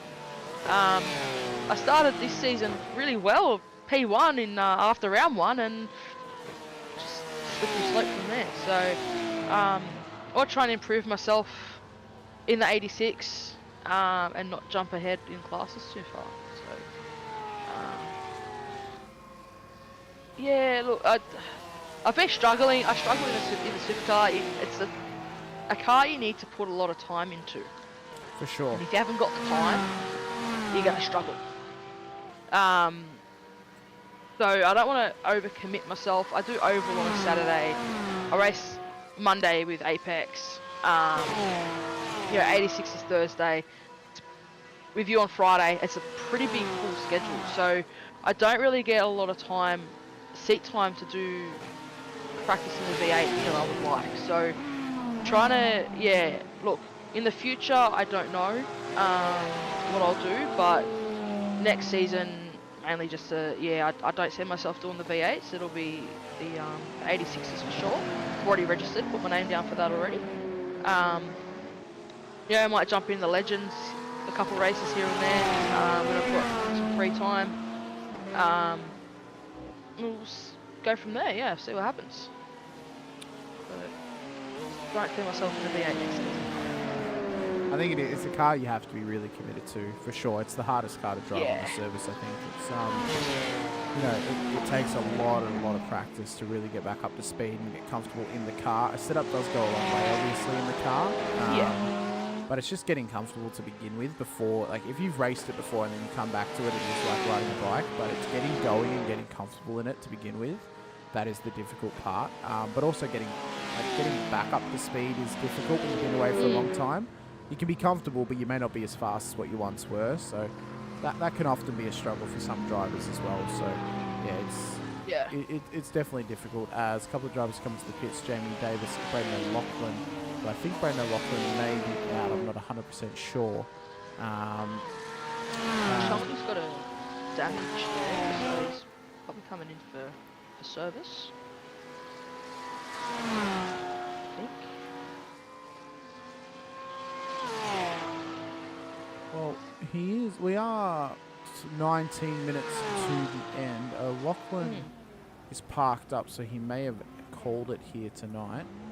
Clifton's still out there. Jamie Davis is back out on track, and Sean Benici is still running laps as well. So they're just getting their practice in for tomorrow.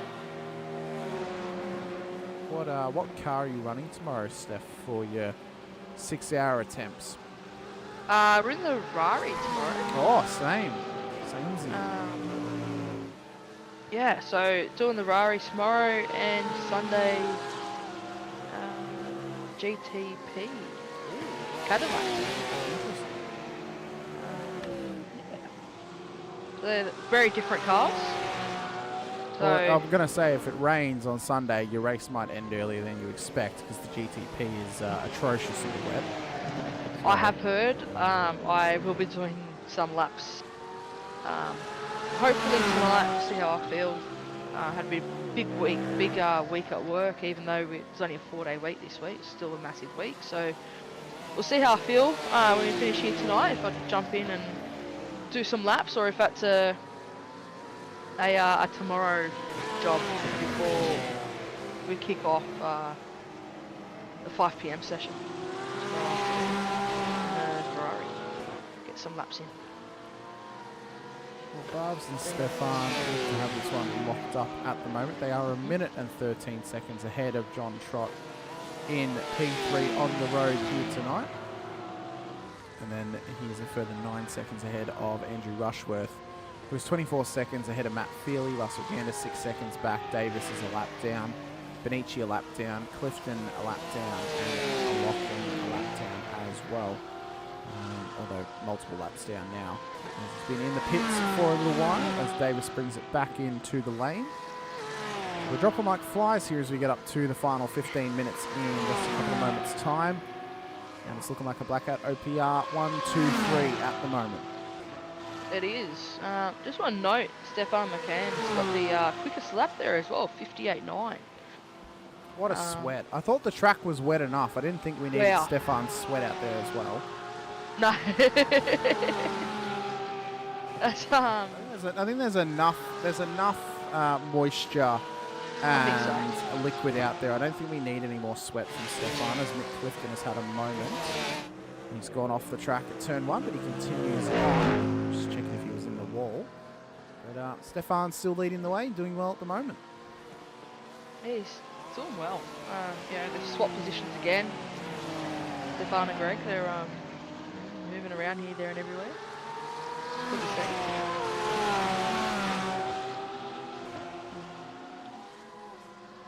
Good to see teammates, having a bit of battle here and there.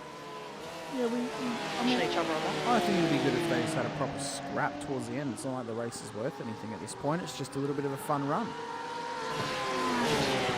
Yeah, for bragging rights, wouldn't you? Yeah, well, maybe. But then you'd also like to have a race in the field to get those bragging rights just locked down. Yeah. I go for the bragging rights. Personally. Oh, it'd be good. I'm just too competitive, that's my problem. My competitiveness comes out and look out. Love a good battle. Battles do well for us. They push you that bit harder. They do. Yeah, they push you to be quicker and defend or take the better line and think about your next move other than just turn it nice. Well, the battles are good because it keeps your concentration in check. Yes. Being on your own for so many laps, sometimes a lapse in concentration can then cause an issue, and then those issues can then snowball into more kind of overthinking moments throughout the race as well. So they've done well tonight to try and mitigate that up the front end of town. And we'll see if it pays off for them throughout the rest of this race, but it is looking more and more likely they are going to get it in this one. As we have now got 15 minutes to go in this race here tonight. Guys are doing well. I can't believe how well they've done to do those lap times, to break the 2 minutes. 1:58, 1:59 in race pace in the wet is insane. Was not expecting that tonight. Absolute tryhards. Absolute tryhards. It's a credit to them. They've obviously got a decent set and whatnot underneath them as well. So. Well, it's done well for them here tonight. Tell you what, I am looking forward to Monday's race, back around Road Atlanta for the supercars. Namely, the two scenarios we have at play right now, if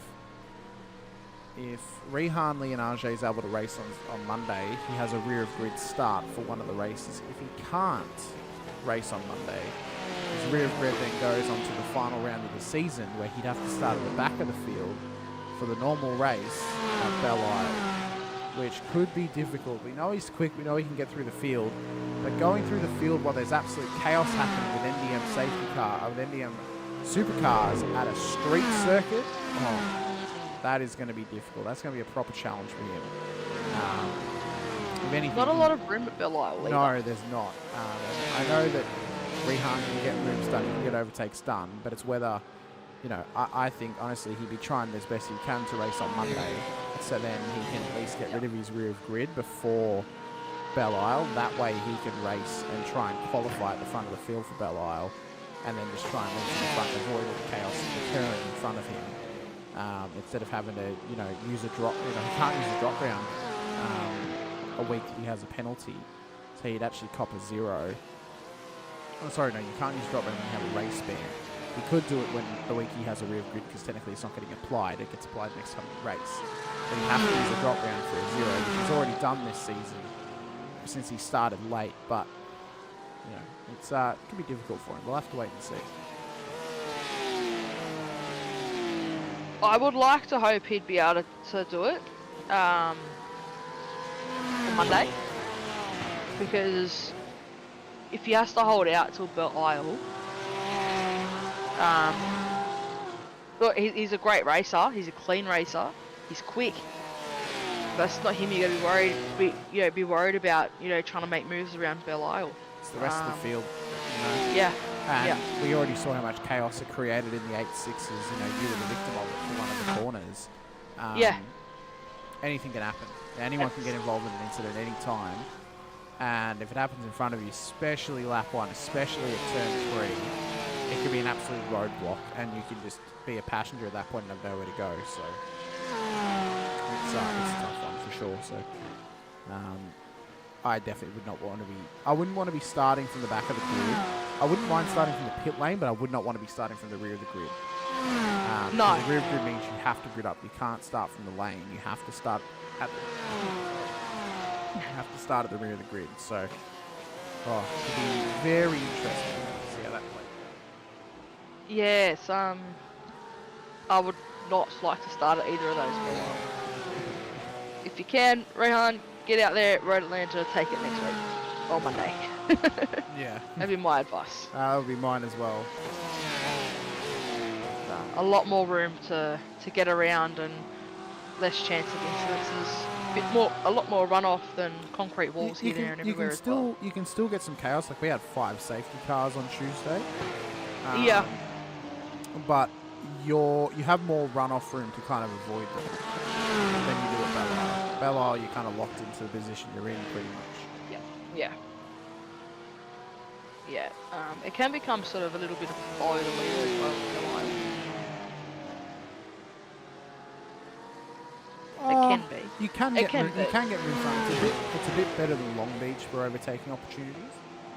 I think Long Beach you have to kick down the door a little bit more, but Belle Isle there are opportunities that actually show up. But yeah, it'll be interesting to see how it all plays out for sure. 10 minutes to go though, Steph. Not long now. McCartan and Barber have this well locked in hand. 24 is their gap back to John Trott. They look to lock out this win for themselves. How are you feeling going into the final round of 8-6s next week? And how do you think your season's gone so far? Been okay. My season's been okay so far. Not as good as I hoped. I got really excited after round 1. I had an awesome round 1. I've had some good results. I've had a couple of podiums. Moved up the ladder significantly, or up the standing significantly in a couple of races. Last night was one of them. Started P30 and ended up finishing 18th, I think it was, or 19th. I had some huge gains on track, which is promising. Confidence booster. It's always good. How am I feeling for next week?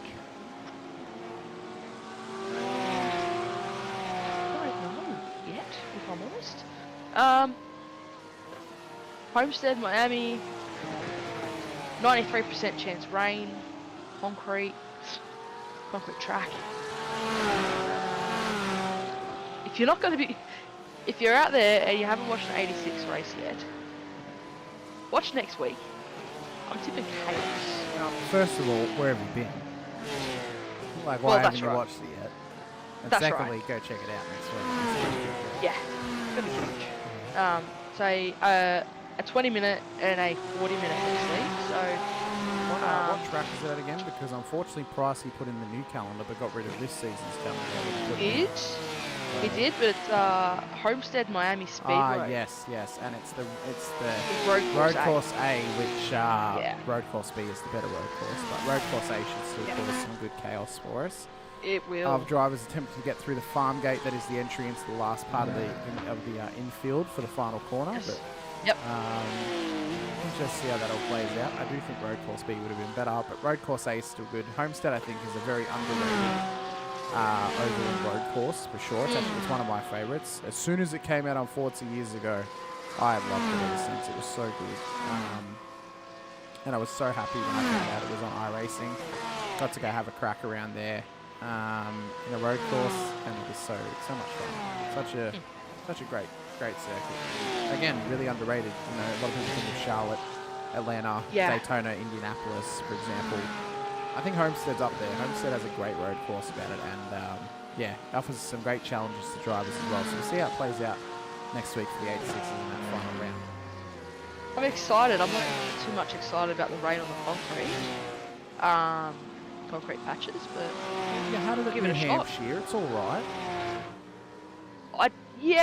We did. Although you ended up in the wall, so maybe not so good. In race 1, because I stupidly had slipped.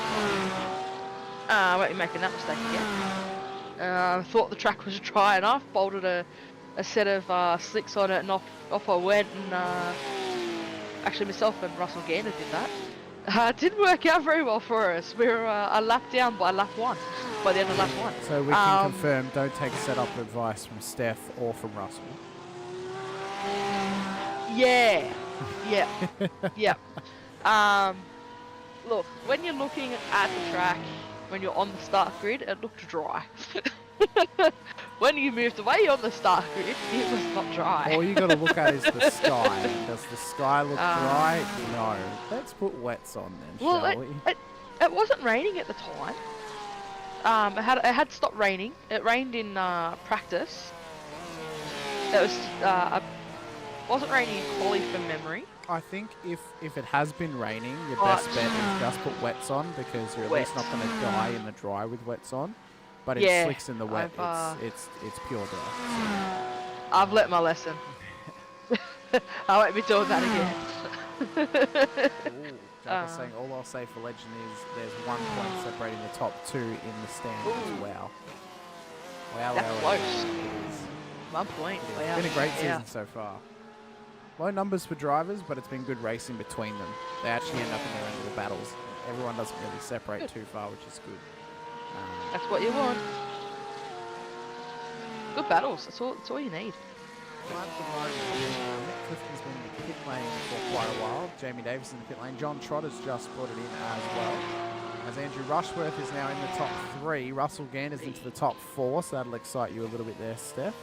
Does. I did actually just hear... Oh no, he's still running around. He's in P9 as Davis is in the lane, so he's still running. I heard John Trott on the radio apologising for something, so... Potential collision, maybe? I think it might be this one. Not too sure. If I bring it up on screen for us. So, O'Loughlin had been off. Benici then come down. He'd spun it round. Really? Fun fact, Trott is Kyle Poladrich's teammate. Wow. Oh, not teammate, our schoolmate. Schoolmate. From school. Wow. Very interesting. What happened? Oh, so Lachlan came across. Trott was then there. Didn't realise he was there. Ah, no, I think that's fair, John. I think Braden just didn't see you coming. Yeah. That's just, it's one of those things. A hard hit in the wall. It is. We've got 6 cars left out on... Oh, no, 7 cars left out on track as Braden O'Loughlin's now back and going again. As Trott is now in the lane. Davis is in the lane. Benici, I think, is out at this point. As we're into the final 3.5 minutes of this race, and it looks like it's locked up for Black Out OPR, but they're not locking out the podium at the moment, Steph, because Andrew Rushworth looks to make a change to that, but he is in the pits. He's in the pits. Russell Gander is going to come past him and take a podium position off him here in the final couple of minutes of this race. I think he's coming for a splash of fuel. Oh, no, he didn't. He got caught up. Yeah, he wouldn't need it. He got... Oh, who was that? He got caught up with Benici. Oh, was it this one he got caught up with, if I bring it up on the screen for everyone? So, oh, yeah, there's Rushworth, there's Benici. Oh, he's in the grass. He tries to come past him. Benici lights it up. Nowhere to go. No. Unfortunate. Some damage on the front there. Lost the whole front bar. Well, he's back out on track. Gander's a little bit further up the road from him, but they are actually not too far away from each other. But he's also got Matt Feely not too far away from him either. So there could be a little bit of a battle here in the final 2.5 minutes of this race. But it should be 2 laps to go, or 1 to go, I think, when they cross the line. So we'll see what's going to happen here in the dying numbers of this race. It's up. We've gotten 29 laps out of an hour here for Watkins Glen. That's changed. Well. It changes a lot. It's,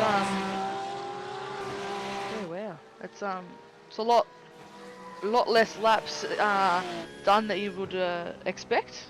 Well, but do you know what's the amount of laps in a GT car for a dry run around here for a stint for an hour? Yeah, you're looking at about 31. Oh, so they've only lost 2 laps. Oh, they've only lost 2 laps. Yeah, you're looking at about 30. That's based on a 56-minute stint length. Interesting. For a tank of fuel. Fuel stint.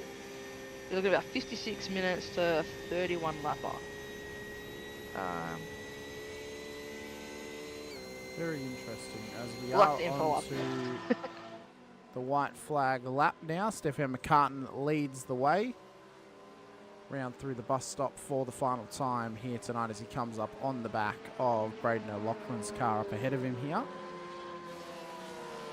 We are the only two drivers left on the lead lap, Stefan McCartan and Greg Barber, out of an hour. And I predict the 6 hour may be the same. The front two are going to be the only two left on the lead lap by that point after 1 hour on track.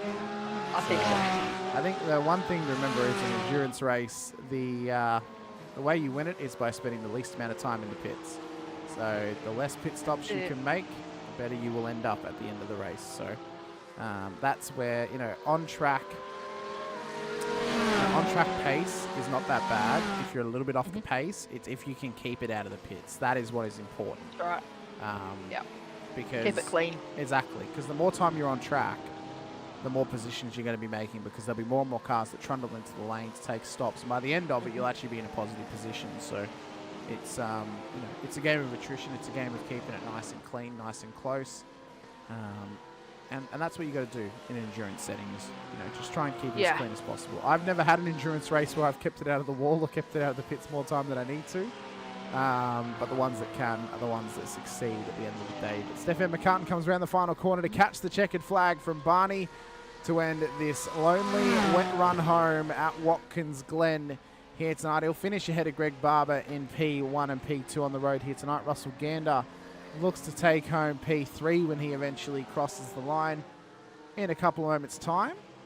He'll get to come and have a little bit of a chat with us here tonight in his pirate-inspired livery here on the Porsche, although he has got Matt Feely approaching him, who is now past Andrew Rushworth in the background, but I think it may be a foregone conclusion for Russell. As long as he can get a clean run through the final corner, he should have this thing locked up nice and tight for him. Half the field, in fact, is out of this race. 6 cars out of 13 out of this one. As Gander comes across the line, he'll finish P3 with Feely in P4 and Rushworth P5 in behind. Yeah, well done to the guys tonight. Tough.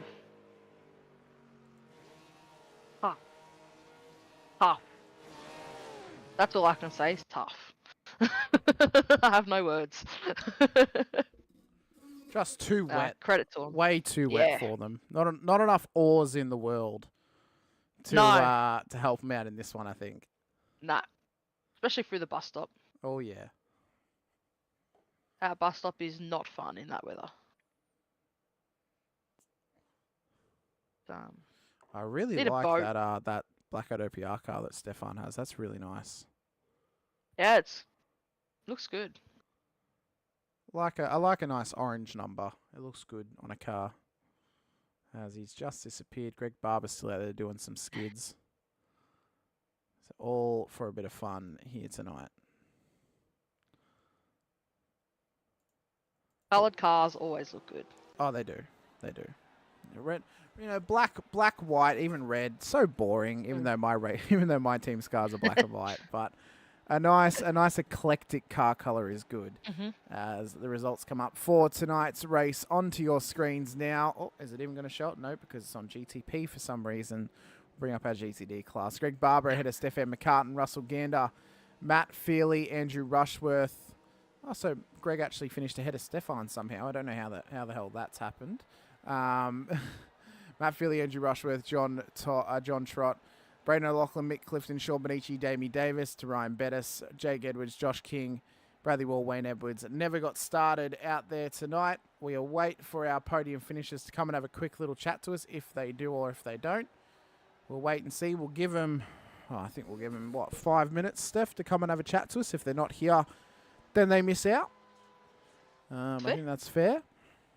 Might go and send Russell a message, maybe. Summons him up. We got Stefan in there, so we'll wait for Mr. Barber to join him. Might as well chat to them at the same time. Why not?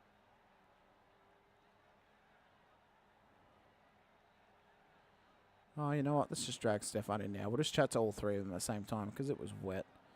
Mr. McCartan, did you remember? You apparently remembered your out there tonight because it was an absolute kayak mission to get through this sort of weather. Oh, mate, living in New Zealand helps. You have Another day, mate. You have an unfair advantage at this point. Yeah, just another day in paradise. Oh, well, I mean, it's looking like this is going to be the weather for this race tomorrow at some point. A lot of drivers struggled in the weather out there for the old Watkins. It's seemed to be a tough one. Yeah, it is, man. Especially with the amount of rain we had. It's pretty much puddles everywhere. So 90% of the lap you try not to aquaplane, and the other 10% you are aquaplaning, hoping you're not going off the track. So it's good fun, but I enjoy this driving, but it's definitely tough. Barbs, how do you feel out there in this sort of weather? Oh, mate, I'm like a duck. I love this stuff. Just quacking away as you cut laps. That's it. No, I like the wet. It's I've always said it separates the gamers from the drivers. It really does. I mentioned to Steph earlier, the people who are calling for rain so often are always the ones that have been struggling in the rain the most. So it's quite ironic how that's worked out. Obviously, 6 hour tomorrow. What session are you guys planning on doing tomorrow for the 6 hour? Myself and Ryan's doing the morning session. I think Steph and Adam are doing the evening. But I don't know, Ryan and I might actually back up and do the evening as well. Yeah, I don't know. See how we go. We'll have to wait and see. And obviously you guys are doing it back in the Porsche, Greg, where you're supposed to be, of course. Yes, of course. Yeah. It's good to be home. Was that a non-negotiable after the majors? No. The Porsche feels really good around here. So, yeah, it was an easy choice to go home. Put it that way. Back in the pig at the pen that is the Watkins Glen. But I guess, next week we're at Fuji, I think we are. Next week, if I'm correct. So could be good racing next week again for GTs. We're hoping we can get some more drivers out there once again over the next couple of weeks for this series and get some good racing, because you guys weren't really challenged apart from challenging each other. Yeah, I mean, it wasn't, we weren't battling hard the whole race, but it was really, really good to sort of mix it up with Stefan and just look at trying to find different ways to make speed out of the car, learning from the guy in front of you. Oh, very good. Well, how are you guys feeling about season 3? Obviously, calendar's been released for that season for the GTs, as long as we get the numbers signed up, obviously. How are you feeling for next season? I haven't even looked at the tracks yet. Well, round 1 is Spa, so I can tell you what they are if you'd like. Nah, it's all right. I'll get around to it eventually. Very good. Yeah. All right. Well, we'll let you get out of here, boys. Let us know who helps get you and Blackout OPR on track. Anyone else you want to give a shout out to as well? And congrats on surviving the wet. Yeah, Stefan can do that. Sweet as. Thanks to Simrig, Palmerston Bakery, DSM Painting and Decorating, Shunt Scenery, and Distraction. Very good, boys. Well, best of luck in your 6-hour efforts tomorrow. Hopefully it can pay off for you. And thanks for coming to have a chat to us here tonight and having a run around on the old Watkins Glen. No worries, guys. Thank you. Thank you. Well, we got Russell in there. We'll bring in Russell, have a quick chat to him. Mr. Gander, you were the survivor of the Stefanie Piccoli favouritism team of yourself, Mick Clifton, and Andrew Rushworth. You done well tonight to get into P3. I was the poor relation survivor too. Yeah, I'm surprised. It was very stressful, I can tell you. So, yeah, hard yakka out there tonight. So anyway. Well, are you happy now that the supercars don't have wet? Yeah, I don't. That's a swear word for me, supercars. So yeah. Yeah. Oh, yeah. The Porsche was all right. Poor old Mick was having a hard time out there, I can tell you. Well, so with the, we were talking about all three of you are going to be in the same split next season for vets. Oh, I'm not in vets. Oh, so you're not in that's the vets. Oh, you thing. haven't re-signed up. Okay. No. So I'm doing Toyotas on Thursday nights with SRW and really enjoying it. So I'm a little bit disappointed now. I was hoping for a little triple threat battle between you three, but I guess I only get to experience the Andrew Mick show now on Thursday nights, which should be good. Those as well. two they're too good for me anyway, Hamish. So yeah, Don't hang your head so low, Russell. You done well last season. I did all right, but I didn't last the whole season. I just it's one of those things. But yeah, I'm really enjoying SRW and the 86s. So yeah, that's good. And trying this out, so trying to support, and get some numbers up for it, and yeah. I suppose it just means you have to watch the replay for Thursday night, Hamish. Oh, I suppose I will. Yeah, I normally do check it out because the Velocity boys like Jack, Jordan, and Kyle race in it. So I normally check it out anyway. After I'm spotting in vets for Split 2, so I normally come and check it out and see how people go. But I guess, are you looking forward to next season for SRW, Russell? Like, what are you looking at competing in next season here in the league? Just the Toyotas and probably this one on Friday night. So see myself as an AM in both. So I just enjoy coming up and have a race and jumping in the chat with a few other people, and we have a good time. So. Mate, we love to hear that. We love to get more drivers like yourself out there on track week in and week out as well. But let us know who helps get you on circuit. Anyone else you want to give a shout out to as well. And but just before we let you go, I will see if Steph has anything that she wants to say to you or ask you as well. But yeah, let us know who helps get yourself out there. Yep, no worries. Okay, am I saying something? Yep. Well, I've got no sponsors, but I'm always a big supporter of Apex Esports League. So. And JT, he's been fantastic for the 3 years I've been in that league, and appreciation to him. But otherwise, that's all I need to thank. And Jake's legs and Harry's patches and Frank's parrots. So yeah, so they're all pirate relating things. Sorry, don't worry about it. Very good. Crack up, Rusty. Don't worry. Sorry. We'll have to get you a Pittsburgh Pirates livery made up. I think that'll be very apropos. But Steph, is there anything you want to pass on to Russell or ask him before we let him go here tonight? Glad that was you out there and not me. I wish it was you and not me. It was bloody hard work. So yeah. Oh, look, I just say thanks to DK or Andrew Rushworth and Mickey in the chat. So. DK doesn't say much, but Mick and I had a bit of a jawbone, and yeah, we held each other's hands, sort of thing, through it. So yeah, so to speak. Otherwise, very good, mate. All right. Yeah. Well, best of luck next week in the 8.6s and in this series once again, and we look forward to seeing how you go next season as well, and in whatever you're racing in here in SRW. Beautiful. Good on you, Hamish, and thank you, Stephanie. Thanks, no Rusty. worries, Rusty. Thanks, all right, catch us later. Okay, bye.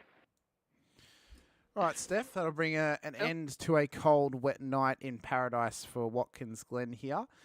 We look forward to next week for Fuji for the third of 4 rounds of this series. But thanks for joining me once again. Really appreciate it. Best of luck in your final efforts next week for 8.6s as well. Thank you. Should be a good final round to come. If you guys haven't already, please hit the like button, the subscribe, and the bell icon so you are notified anytime we go racing here on SRW TV, including the Tuesday night Warren Brown Tools V8 Supercars Series, the Wednesday night Shannon's Insurance Formula 3 Nationals, the Thursday night Shannon's Insurance GR86 Nationals, which is also a Motorsport Australia official series, the Friday night Warren Brown Tools IMSA GTD Series, the Sunday night Warren Brown Tools V8 Supercars Super Sunday / Monday during Scops Round Series here on SRW. We thank you guys out all of our series sponsors, including our title sponsors, Warren Brown Tools and Shannon's Insurance, and our other sponsors, Motorsport Australia, NeuroPower, DSL Rail Services, Grim Industries, and Shunt Scenery as well. We look forward to seeing you guys Monday night for the Warren Brown Tools V8 Supercars Super Monday Series for Road Atlanta for round number 8. There's 1 round to go this season after that race for round 9. It's a big week coming up next week. You do not want to miss any of the action. From myself, Hamish Munro Stefanie Piccoli alongside. We thank you for your time. We thank you for taking time out of your day and out of your lives for being with us here once again. We so appreciate it. But until next time, we'll see you guys here on SRW TV. Stay safe, drive hard, and as always, bye for now.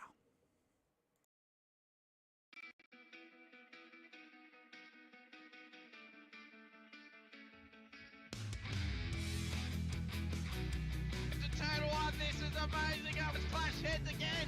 This is like Chaz Mostert and Cam Waters. Almost the same situation. Better contact going down the hill. Sam Noble wants to sniff on Dave Coleman now. Sam Noble bottle right now because, tell you what, Bruce Tanak and Jamie Dyke just absolutely drove away from